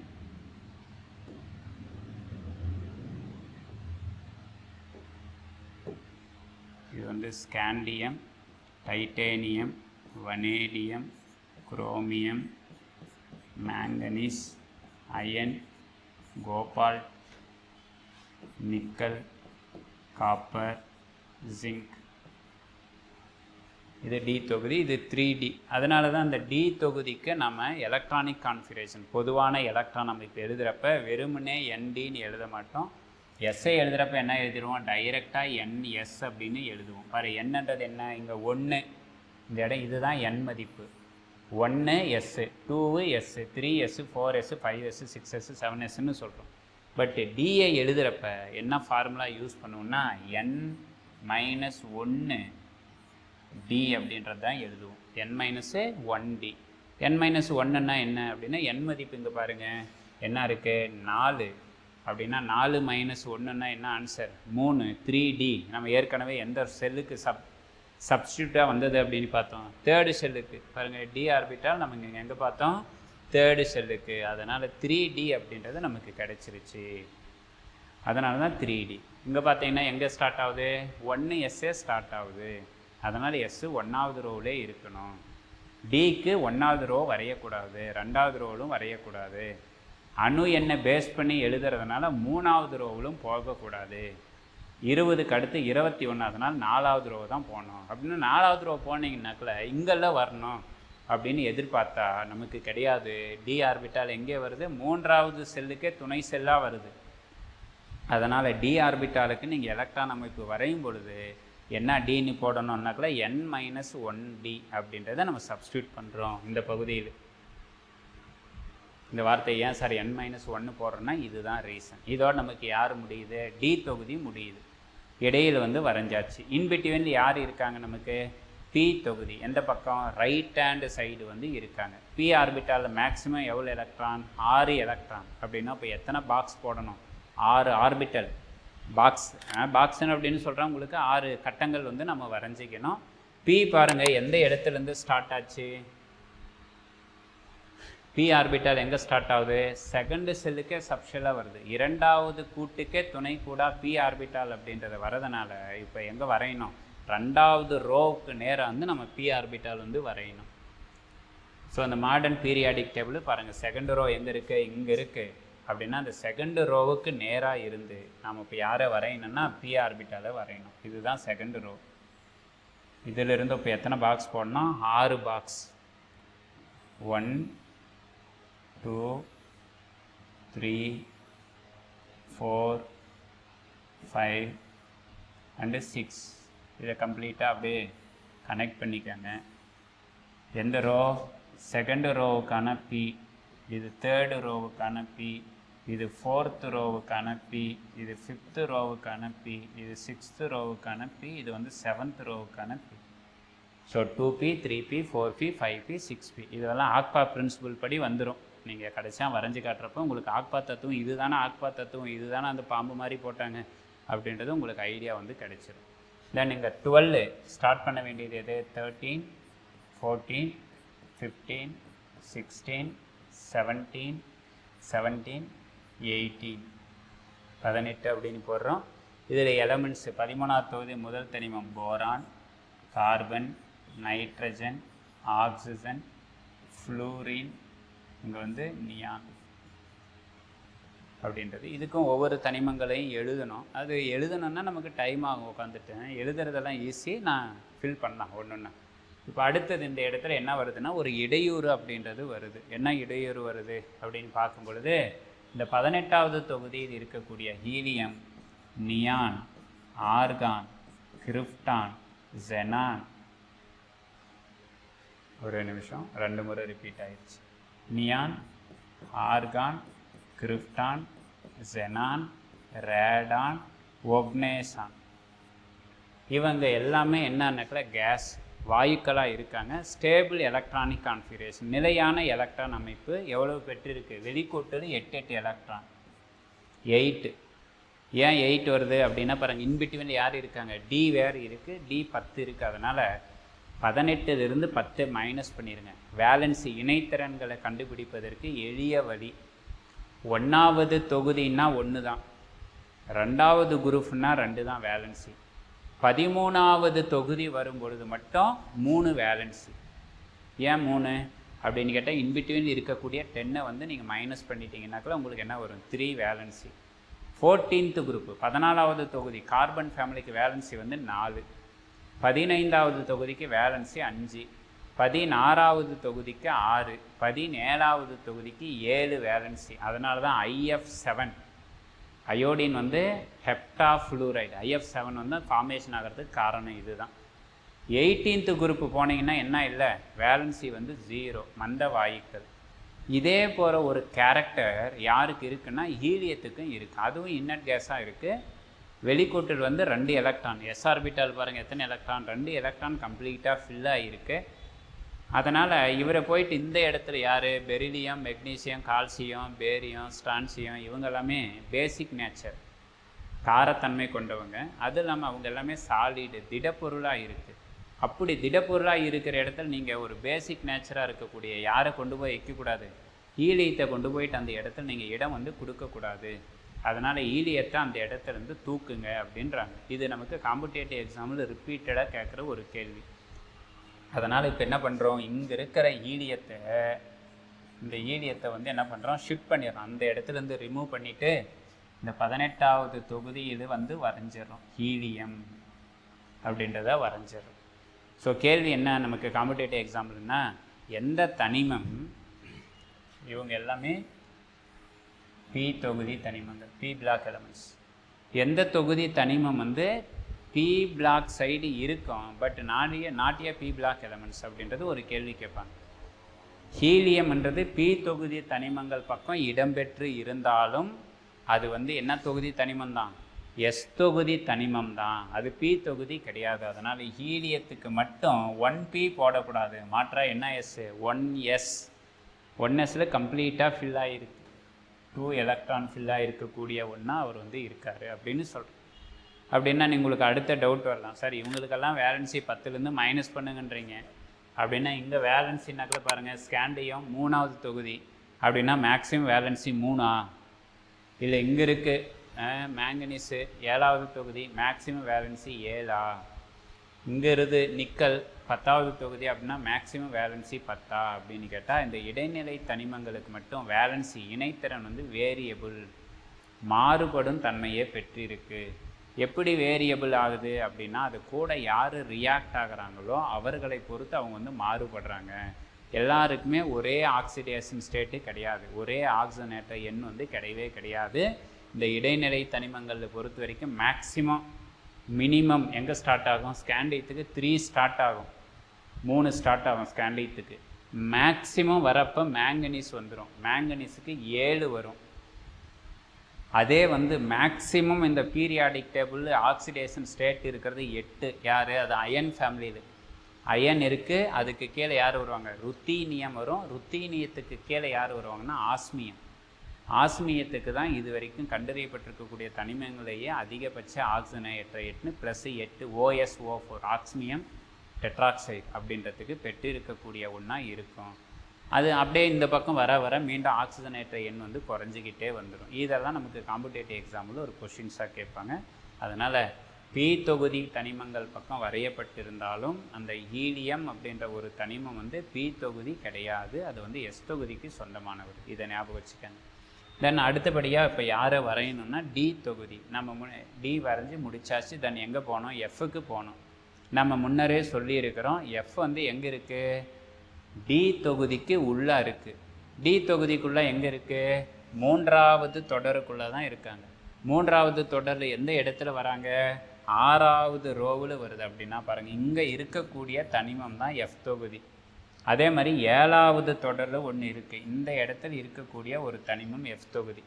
இப்போ இந்த இடத்துல அவங்க வேறு எத்தனை பேர் இருக்காங்க? 14 தனிமங்கள் இருக்குது. அதனால் 14 தனிமங்களை இந்த இடத்துல இன்சர்ட் பண்ண முடியுமான்னா இந்த இடத்துல செருகுவது வந்து ரொம்ப கஷ்டமாக இருக்குது. அது இல்லாமல் அவர்கள் வந்து எப்படி இருக்காங்க அப்படின்னா லேந்தனம் மாதிரியே இருக்காங்க, ஆக்டீனியத்தை மாதிரியே இருக்காங்க. அதனால் யார் யாரெல்லாம் யாரை மாதிரி இருக்காங்களோ அவங்கள மட்டும் தனியாக பிரித்து எழுதிருங்க அப்படின்னு சொல்கிறாங்க. அதனால் இந்த 3வது தொகுதியில் 6வது தொடர் இருக்கக்கூடிய தனிமங்களை வந்து தனியாக பிரித்து கீழே வந்து எழுதுகிறோம். இந்த இடத்துல 3வது ரோவுக்கு நேராகவே போட்டுக்கணும். எத்தனை தனிமங்கள் இருக்குது அப்படின்னு கேட்டால் எஃப்க்கு மொத்தம் எத்தனை? 14 எலக்ட்ரான்ஸு. அப்படின்னா 14 தனிமங்கள் இருக்கணும். அது மட்டும் இல்லாமல் இங்கே இருக்கக்கூடிய இந்த 3வது தொகுதியில் இருக்கக்கூடிய லாந்தனத்தையும் வெளியாக தூக்குறோம், ஆக்டீனத்தையும் வெளியாக தூக்குறோம். அவங்க ஒரிஜினலாக டி தொகுதி. அதனால தான் நம்ம இந்த எஃப் பிளாக் எலமெண்ட்ஸுக்கான எலக்ட்ரானிக் கான்ஃபிகரேஷன் எழுதும் பொழுது யாரையும் சேர்த்து எழுதுவோம். வெறுமனே n-2f 1 to 14. தென் அதுக்கடுத்தது என்ன போடுவோம்? n-1d 0வாக இருக்கலாம் அல்லது ஒரு எலக்ட்ரான் இருக்கலாம் அப்படின்னு போடுவோம். அப்படின்னா எஃப் ஆர்பிட்டாலுக்கு நீங்கள் எலக்ட்ரானிக் கான்ஃபிகரேஷன் எழுதும்பொழுது டியையும் இன்க்ளூட் பண்ணணும். ஏன்னா டி யார்? லாந்தனமும் ஆக்டீனியமும் தனியாக பிரித்து கொண்டு வந்து எஃப்ல தான் இன்சர்ட் பண்ணியிருக்கிறோம். அதனால் இங்கே எத்தனை தனிமங்கள் மொத்தம்? 14 தனிமங்கள் எஃப்க்கு, ஒரு தனிமம் டி சேர்த்து எழுதுனா 15. அதனால் 15 பாக்ஸ் பாருங்கள். 1 2 3 4 5 6 7 8 9 10 11 12 13 14 தென் 15 15. இதை எத்தனையாக பிரிக்கணும்? 2ஆக பிரிச்சுக்கணும். ஏன்னா 6வது ரோவில் ஒன்று இருக்குது, 7வது ரோவில் ஒன்று இருக்குது. ஓகேங்களா? இங்கே யார் அப்படின்னு கேட்டால் லாந்தனம் LA. இங்கே இருக்கிறவர் யார் அப்படின்னு கேட்டால் உங்களுக்கு புரிதலுக்காக பாருங்கள், இந்த எல்லோ போட்டுக்கலாம் இல்லையா? இங்கே இருக்கிறது யாருன்னா ஆக்டீனியம். இது ஏசி ஆக்டீனியம். இங்கே இருக்கிறது லாந்தனம் LA. இந்த லாந்தனத்தை ஃபாலோ பண்ணி யார் வருவாங்க அப்படின்னு கேட்டாக்கலாம், மாடர்ன் பீரியாடிக் டேபிளில் நமக்கு சீரியத்திலிருந்து எது வரைக்கும் அப்படின்னு கேட்டால் லுட்டீசியம் வரைக்கும், LU லுட்டீசியம் வரைக்கும் எதில் இருக்குன்னாக்கா லாந்தனத்தில் இருப்பாங்க. அவங்க லாந்தனத்தை மாறியே வருவாங்க. அவர்களுக்கான வேல்யூ எந்த தொகுதி? எஃப் தொகுதி. எஃப்க்கான பொதுவான வாய்ப்பாடுன்னா n-2f அப்படின்னு எழுதணும். n-2f. என்னன்றது என்ன? இங்கே இருக்கக்கூடிய இந்த பிரின்சிபல் குவாண்டம் நம்பர் தான் என்ன வேல்யூவில் இருக்குது? 6வதில் இருக்குது. அப்படின்னா 6 - 2 அப்படின்னு வரும்பொழுது என்ன எஃப் கிடைக்கும்? உங்களுக்கு 4f அப்படின்றது கிடைக்கும். 4fல யார்? லாந்தனத்தை தொடர்ந்து வரதுனால அவர்களுக்கு லாந்தனைடுகள் அப்படின்னு பேர் சொல்கிறோம். தென் 15 7th ரோவில் இருக்கக்கூடிய 3rd குரூப் எலமெண்ட்ஸு யாரில் ஸ்டார்ட் பண்ணுறோம் அப்படின்னு கேட்டாக்கலாம் ஆக்டீனியத்தை மாதிரியே வராங்க. ஆக்டீனியம் எந்த தொடர்? 7th பீரியடு 7வது தொடரில் ஸ்டார்ட் ஆகுது. அப்படின்னா என்னுடைய மதிப்பு 7 - 2fனா என்ன எஃப்? இங்கே இருக்கிறவங்களுக்கு பேர் வந்து 5f அப்படின்றது. எதிலிருந்து எது வரைக்கும்? தோரியத்திலிருந்து TH, தோரியத்திலிருந்து லாரன்சியம் வரைக்கும் LR, லாரன்சியம் வரைக்கும் வந்து யார் இருக்காங்கன்னா ஆக்டினைட்ஸுகள் அப்படின்னு பேரை வந்து கூட்டுரும். இப்போ நமக்கு நவீன ஆவர்த்தன அட்டவணை இது குரூப் தொகுதிகளை பற்றி நான் இங்கவே உங்களுக்கு சொல்லி முடிச்சிட்டேன். இதுதான் குரூப்பை பற்றிய தகவல். இப்போ நாம் யாரை பற்றி பேசணும்? பீரியடு தொடர்களை பற்றி பேசணும். அந்த தொடர்களை பற்றி பேசணுன்னா இதுதான் உங்களுக்கு அந்த நம்பர்ஸ். இந்த நம்பர்ஸ் ஏற்கனவே உங்களுக்கு சொல்லிட்டேன் பாருங்கள். ஃபஸ்ட்டு தொடரில் எத்தனை தனிமங்கள் இருக்கும்? 2 தனிமங்கள் தான், ஹைட்ரஜனு ஈலியம். முடிஞ்சு போச்சு. 2வது தொடரில் 3வது தொடரில் எத்தனை தனிமங்கள் இருக்கும்? 8 அப்படின்றது 2வது ரோவிலும் இருப்பாங்க, 3வது ரோவிலும் இருப்பாங்க. இந்த 4வது தொடர் 5வது தொடர் போகும் பொழுது 18, 6வது தொடர் 7வது தொடர் போகும் பொழுது 32. இதுதான் நமக்கு இருக்கக்கூடிய பீரியடு, தொடர்களை பற்றிய தகவல். இந்த பீரியடில் பட் நம்ம இருந்தாலும் யாரை இப்போ ஃபில் பண்ணணும் அப்படின்னு கேட்டால் அணு எண், அட்டாமிக் நம்பர் அப்படின்ற ஒன்று ஃபில் பண்ணணும். தென் எலக்ட்ரானிக் கான்ஃபிகரேஷன் அப்படின்றதையும் ஃபில் பண்ணணும். இங்கே பாருங்கள், இந்த 4வது தொடர் இருக்கக்கூடிய இந்த டி பாருங்கள், என்ன formula, 4 - 1ன்னா 3D. So scandium 3D series அப்படின்னா நமக்கு தெரியணும். 4sக்கு அடுத்தது யார் ஃபில் பண்ணணும், 3Dன்றது ஃபில் பண்ணணும். தென் அதுக்கு அடுத்தபடியாக பாருங்கள் 5 5 - 1ன்னா என்ன, டி 4D. இங்கே இருக்கக்கூடியது 4D சீரீஸ். அதுக்கு அடுத்தது இது 6வது ரோ 6 - 1ன்னா 5D. அப்படின்னா லாந்தனத்தினுடைய எலக்ட்ரானிக் கான்ஃபிகரேஷனில் 5D ஆர்பிட்டாலில் ஒரு எலக்ட்ரான் வரணும். தென் அடுத்தது 7 7 - 1ன்னா என்ன கிடைக்கும், 6D. ஸோ ஆக்டீனியத்துக்கு என்ன பேர், 6D சீரீஸ், 6வது தொடர் அப்படின்றத ஞாபகம் வச்சுக்கணும். ஸோ இங்கேருந்து தான் யாரை எடுத்திருக்கிறோம், லாந்தனம் சீரியத்தெல்லாம் நம்ம தனியாக எடுத்திருக்கிறோம். இப்போ யாரை ஃபில் பண்ணணும், அணு எண், அட்டாமிக் நம்பர். ஒரு 2 நிமிஷம், அதிகபட்சம் 2 இல்லைன்னா ஒரு 5 மினிட்ஸ். இது வரைக்கும் உங்களுடைய ஸ்பேன் ஆஃப் அட்டென்ஷன், உங்களுடைய சிந்தனைகள் வேறு ஏதாவது நகர்ந்திருந்தால் கூட இன்னொரு 2-3 நிமிஷம் உங்களுடைய அனைவரினுடைய சிந்தனைகளும் இந்த போர்ட்லேயே கான்சன்ட்ரேட் பண்ணுங்கள். இந்த அட்டாமிக் நம்பரை எப்படி ஃபில் பண்ணுறது அப்படின்றதுக்கு உண்டான இன்ஃபர்மேஷன். எங்கே ஸ்டார்ட் பண்ணணும்னா லெஃப்ட் ஹேண்டு சைடு ஸ்டார்ட் பண்ணணும். லெஃப்ட் ஹேண்டு சைடு இருக்கக்கூடிய ஹைட்ரஜனுக்கு அணு எண் 1 அப்படியே பார்க்குறோம். இங்கே இருந்தது ஈலியத்தை தான் இங்கே எடுத்துட்டோம். பார்த்துட்டு வரும்பொழுது இங்கே ஈலியத்துக்கு 2. ஸோ 1 2 முடிச்சாச்சு. அடுத்த ரோ போகிறோம். அடுத்த ரோ போகும் பொழுது இதெல்லாம் உங்களுடைய மெமரிஸில் வந்து ஃபிக்ஸ் பண்ணிடணும். 2வது ரோவில் யார் யார் இருக்கணும், எஸ் ஆர்பிட்டாலும் இருக்கணும், பக்கத்தில் யார் இருக்கணும், பி ஆர்பிட்டாலும் இருக்கணும் அப்படின்றத ஞாபகம் வச்சுக்கணும். 3rd ரோ போகும் பொழுது எஸ்ஸும் இருக்கும், பக்கத்தில் டி கிடையாது, அப்படியே வரும்பொழுது பியும் இருக்கும். இதை ஞாபகம் வச்சிங்கனாக்கில் அட்டாமிக் நம்பரை ஃபில் பண்ணுறது ஈஸி. ஸோ ஏற்கனவே 2ல் ஃபில் பண்ணி முடிச்சிருக்கிறோம். நெக்ஸ்ட்டு ரோ ஸ்டார்ட் பண்ண வேண்டியது எங்கே ஸ்டார்ட் பண்ணணும், 3. லித்தியத்துக்கு 3, பெரிலியத்துக்கு 4. அப்படியே முடிச்சுட்டு வந்தோன்னா 4 முடிச்சிருக்கிறதுலேயே ஏற்கனவே 2, எஸ்ஸில் ஒரு 2 தனிமம் இருக்குது, பி தொகுதியில் ஒரு 6 தனிமம், 2 தனிமம் ஒரு 6 தனிமம் போட்டிங்கன்னா 8. ஏற்கனவே பேசினது ஒரு 2, 8 2 கூட்டும் பொழுது 10. அப்படின்னா 2வது தொடரில் அணு எண் எதிலிருந்து எது வரை இருக்குன்னு கேட்பாங்க. 2 முடிச்சிட்டோம், 3ல் ஸ்டார்ட் பண்ணுறோம், 3லிருந்து 10 வரைக்கும். அந்த 10ன்றது யாருன்னா நியான். ஸோ கேள்வி என்ன, அணு எண் 7 அப்படின்றது நவீன ஆவர்த்தன அட்டவணையில் எந்த தொகுதியில் எந்த தொடர் இருக்குது அப்படின்றது கேள்வி கேட்பாங்க. நீங்கள் தொடரை பார்த்தீங்கன்னாக்கில் மேக்ஸிமம் உங்களுக்கு ஆன்சர் மேட்ச்லி ஃபாலோயிங்கிறது பார்க்கும்பொழுது எலிமினேஷன் அப்படின்ற எதே வந்து வராது அப்படின்றத கெஸ் பண்ணும்பொழுது ஈஸியாக உன்னால் ப்ரிடிக்ட் பண்ண முடியும். அதனால் 7ன்றது 10 வரைக்குமே 2வது தொடர் தான் அப்படின்னும் பொழுது 7 எந்த ரோ தான், 2nd ரோ தான் அப்படின்றத முடிவு பண்ணிக்கலாம். 10 முடிச்சிருக்கிறோம், எங்கே ஸ்டார்ட் பண்ணணும்னா 11. தென் மெக்னீசியம் வந்து 12. பாருங்கள், எஸ்ஸில் 2 பேரை முடிச்சிட்டோம், அப்படியே வரும். யார் தான் இருக்குது, பி தான். பியில் மொத்தம் 6, இங்கே ஒரு 2, 6 2ஐயும் கூட்டும் பொழுது எவ்வளவு, 8 தனிமங்கள். ஏற்கனவே முடித்தது எத்தனை, 10, 10 8 கூட்டும் பொழுது உங்களுக்கு 18. அணு எண் எவ்வளவு, 18.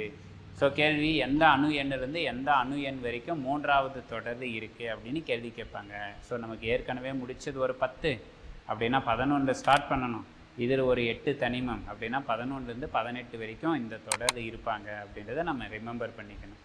ஸோ 11ல் முடிச்சிட்டோம், அடுத்தது எங்கே ஸ்டார்ட் பண்ணணும், 18க்கு அடுத்தது எங்கே வரணும், 19 பொட்டாசியம், 20 கால்சியம். நம்ம சொல்லிட்டோம் இல்லையா, 21 scandium, 22 titanium, vanadium 23, chromium 24, manganese 25, iron 26, cobalt 27, nickel 28, copper 29, zinc 30. அப்படியே அந்த பக்கம் வந்தாங்கன்னா ஒரு 6 கவனிக்க முடியுதா பாருங்கள். ஏற்கனவே ஒரு 18, இங்கே எஸ்ஸில் ஒரு 2, டியில் ஒரு 10, பியில் ஒரு 6 போட்டிங்கன்னா எவ்வளோ வரும், 18. ஆல்ரெடி ஒரு 18, 18 + 18 36, 36 அப்படின்றது அணு எண் யாருக்கு, கிரிப்டானுடைய அணு எண் 36. ஸோ 36 முடிச்சிட்டோம். எங்கே ஸ்டார்ட் பண்ணணும்? 37. யாருக்கு? ருபீடியம் 37, ஸ்ட்ரான்சியம் வந்து 38. இங்கே வரக்கூடியது ஸ்கேண்டியத்துக்கு அடுத்து யார் வருவாங்க? இட்டர்பியம் வந்து வரும். இட்டர்பியம் 39.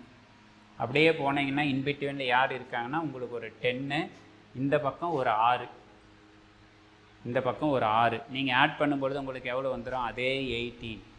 ஏற்கனவே ஒரு 36, இப்போ ஒரு 18 ஆட் பண்ணிங்கன்னா எவ்வளோ கிடைப்பாங்க? 54, 54. அப்படின்னா அணு எண் 54 அப்படின்றது யாருக்கு? ஜெனானுடைய அட்டாமிக் நம்பர். ஸோ 54 அங்கே முடிச்சிருக்கிறோம். எங்கே ஸ்டார்ட் பண்ணணும்? 55 யாருக்கு? சீசியம். 56 பேரியம். 57 லேந்தனம். நல்லா கவனிக்கணும். 57 லேந்தனம் அப்படின்னா அப்படியே 57 கூட 14, 57 கூட 14 ஆட் பண்ண என்ன சார் ஆன்சரு? நமக்கு என்ன கேட்பாங்க? லேந்தனைடுகளில் எந்த அணு எண்ணிலிருந்து எந்த அணு எண் வரைக்கும் இருக்கிறாங்கன்னு கேட்பாங்க.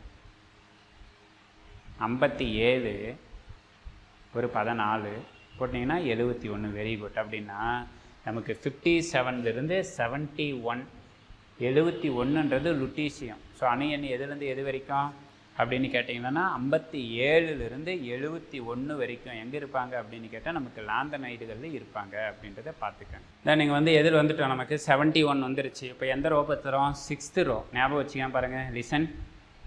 6வது தொடரில் எஸ்ஸில் 2, இங்கே எஸ்ஸில் 2 பேர், டியில் ஒரு 10 ஞாபகம் வச்சுக்கணும்.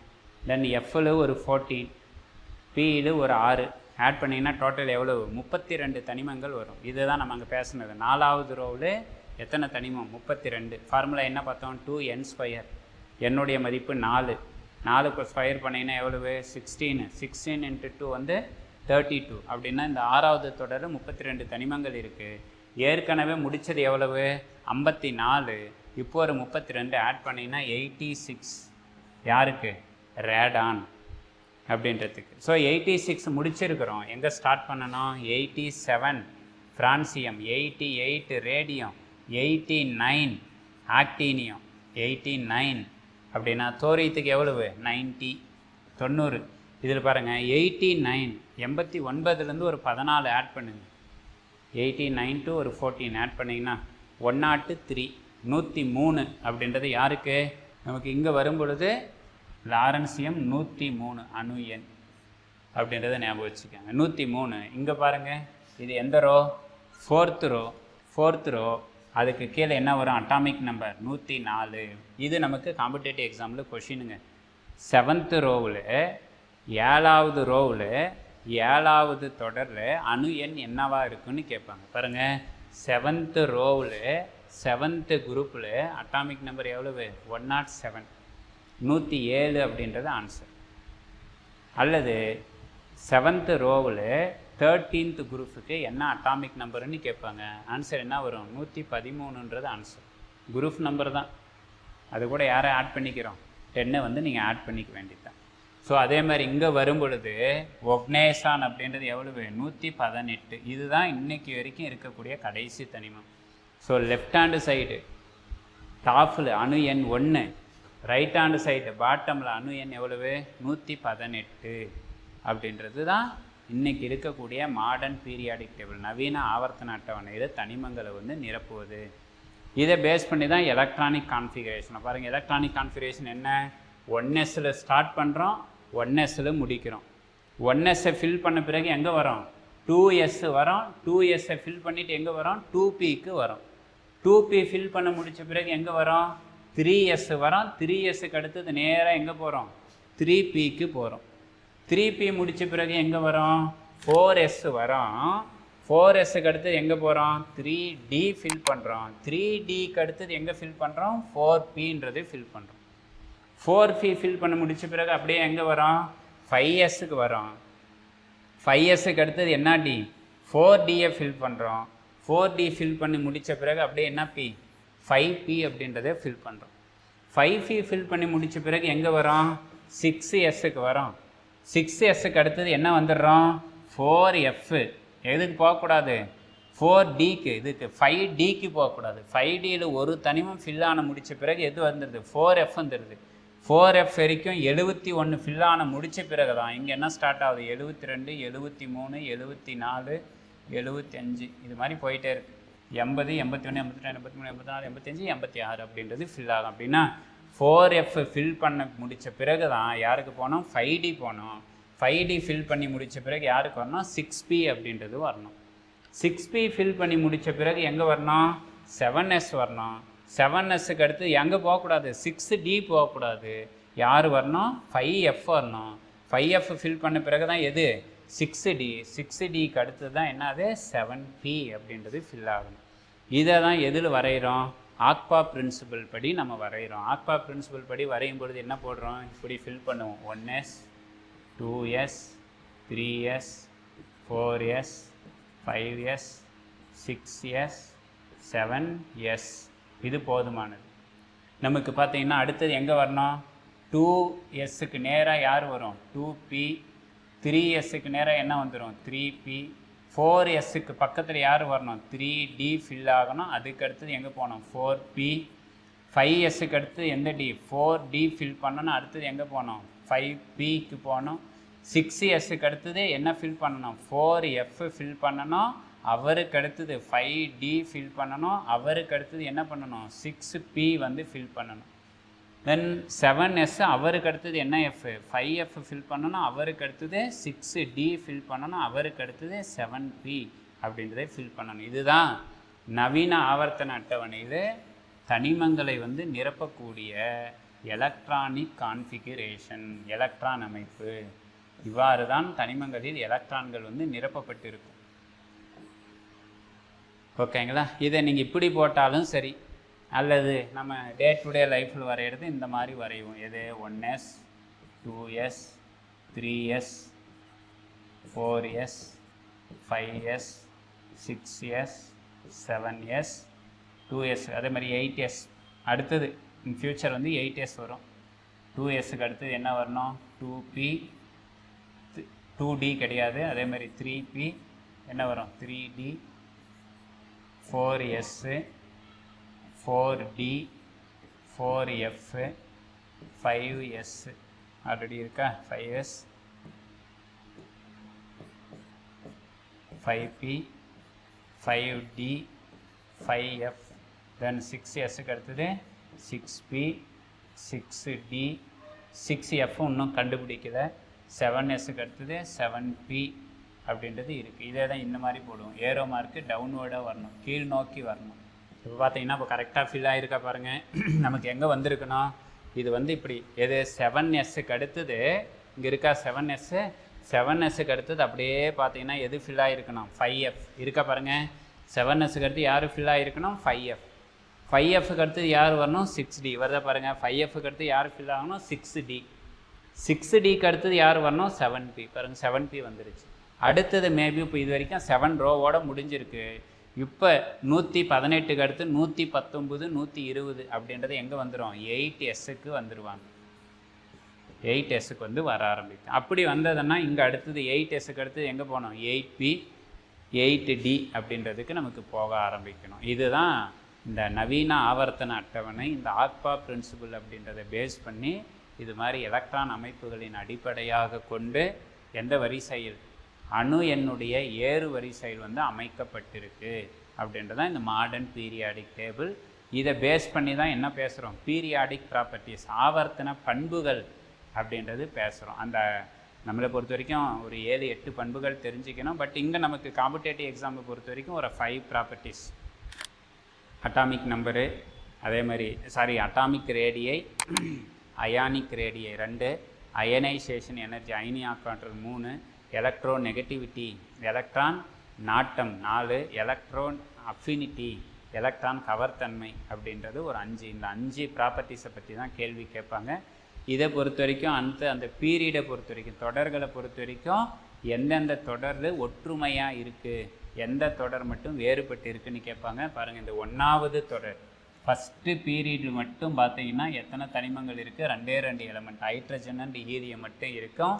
செகண்டு அண்டு தேர்டு பீரியடு 2வது தொடர் 3வது தொடர் பாருங்கள் 2 இங்கே ஒரு 2 இங்கே ஒரு 6 8 தனிமம் மூணாவது ரோவிலும் பாருங்கள், இங்கே ஒரு 2, இங்கே ஒரு 6, 8 அப்படின்னா 2ல் 3ன்னு 8 தனிமங்கள் இருப்பாங்க. இதுக்கு தான் பீரியாடிக் ப்ராப்பர்ட்டிஸ், ஒரு ஒற்றுமைகள் அப்படின்னு அர்த்தம். ஒரு குறிப்பிட்ட இடைவெளியில் தனிமங்களினுடைய பண்புகள் வந்து சிமிலாரிட்டியை அட்டைன் ஆகுது, பண்புகள் ஒரே மாதிரி வராங்க அப்படின்னு சொல்கிறோம்.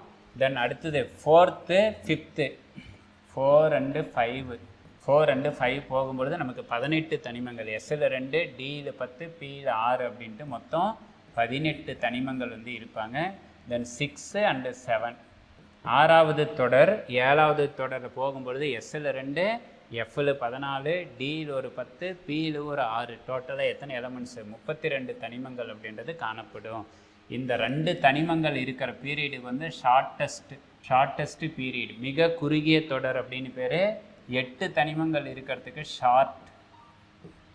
குறுகிய தொடர் அப்படின்னு பேர். 18 இருக்கிறதுக்கு லாங், நீண்ட தொடர் அப்படின்னு பேர். 32 இருக்கிறதுக்கு லாங்கஸ்ட், மிக நீண்ட தொடர் அப்படின்றது பேர். ஸோ கிட்டத்தட்ட ஒரு 1 hour 45 minutes, 2 மணி நேரம் பக்கம் நெருங்கிருச்சு. நமக்கு நவீன ஆவர்த்தன அட்டவணை அப்படின்றது எப்படி உருவாக்கப்பட்டிருக்கு, எப்படி கன்ஸ்ட்ரக்ட் பண்ணியிருக்காங்க அப்படின்றது இந்த டெமோ கிளாஸ். இது வந்து உங்களுக்கு எதுக்காக இந்த டெமோ கிளாஸ் அப்படின்னா, பெரும்பாலான நிறுவனங்கள் நேரடியாக அட்மிஷன் தான். உங்களுக்கு டெமோ கிளாஸ்னால எனக்கு தெரிஞ்ச வரைக்கும் கெமிஸ்ட்ரிக்கு டெமோ கிளாஸ் எடுத்து பாடத்தை நடத்தி உங்களுக்கு நாங்கள் இப்படி தான் நடத்த போகிறோம் அப்படின்றதே கண்ணுக்கு முன்னாடி காட்டிட்டு அட்மிஷன் வந்து போடுங்க அப்படின்றது எங்கே பண்ணாங்க அப்படின்றது எனக்கு தெரியாது. பட்டு நம்ம இங்கே நிறுவனத்தில் இது தான் பண்ணிகிட்ருக்குறோம். இப்போ நேற்று ஒரு நாள் டெமோ கிளாஸ் பார்த்தீங்க, இன்றைக்கி ஒரு நாள் டெமோ கிளாஸ் வந்து பார்த்துருக்கீங்க. இது மாதிரி தான் நம்ம பாடங்களை வந்து அடுத்தடுத்த கிளாஸஸ் வந்து உங்களுக்கு ப்ரொசீட் பண்ண போகிறோம்.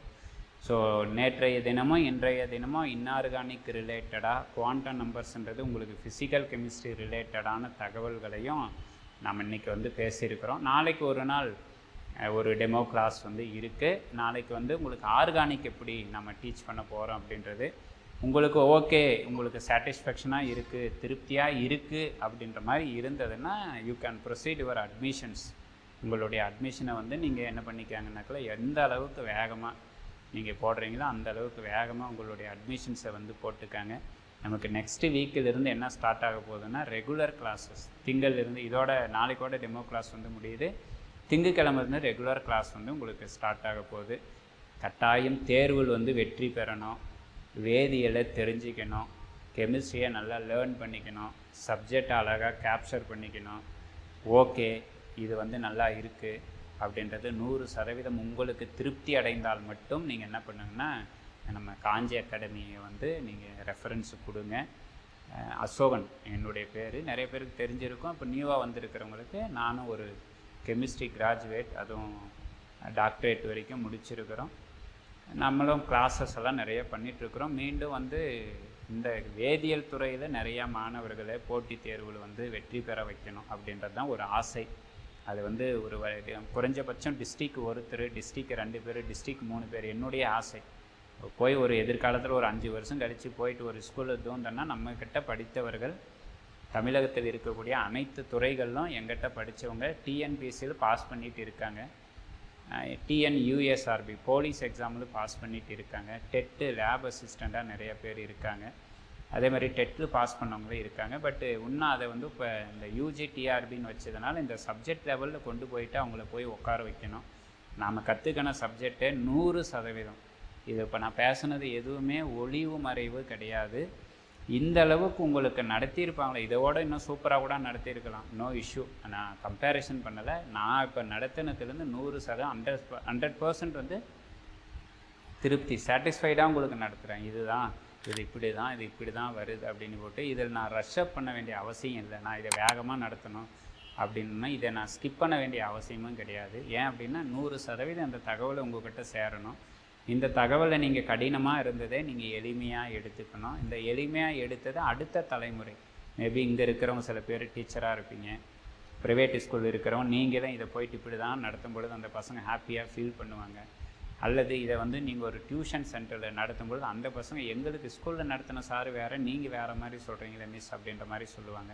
அது மாதிரி ஒவ்வொரு வேதியியல் பகுதிகளையும் முடிந்தவரை எளிமையாகவும் அதை வந்து கற்றலில் இனிமையாகவும் சேர்க்கணும் அப்படின்றதுக்காக தான் இந்த பேட்சஸ்ஸு. ஸோ மீண்டும் ஒரு முறை உங்களுக்கு நன்றி. இன்றைக்கி கிளாஸ் இதோடு நம்ம வைண்ட் அப் பண்ணலாம்.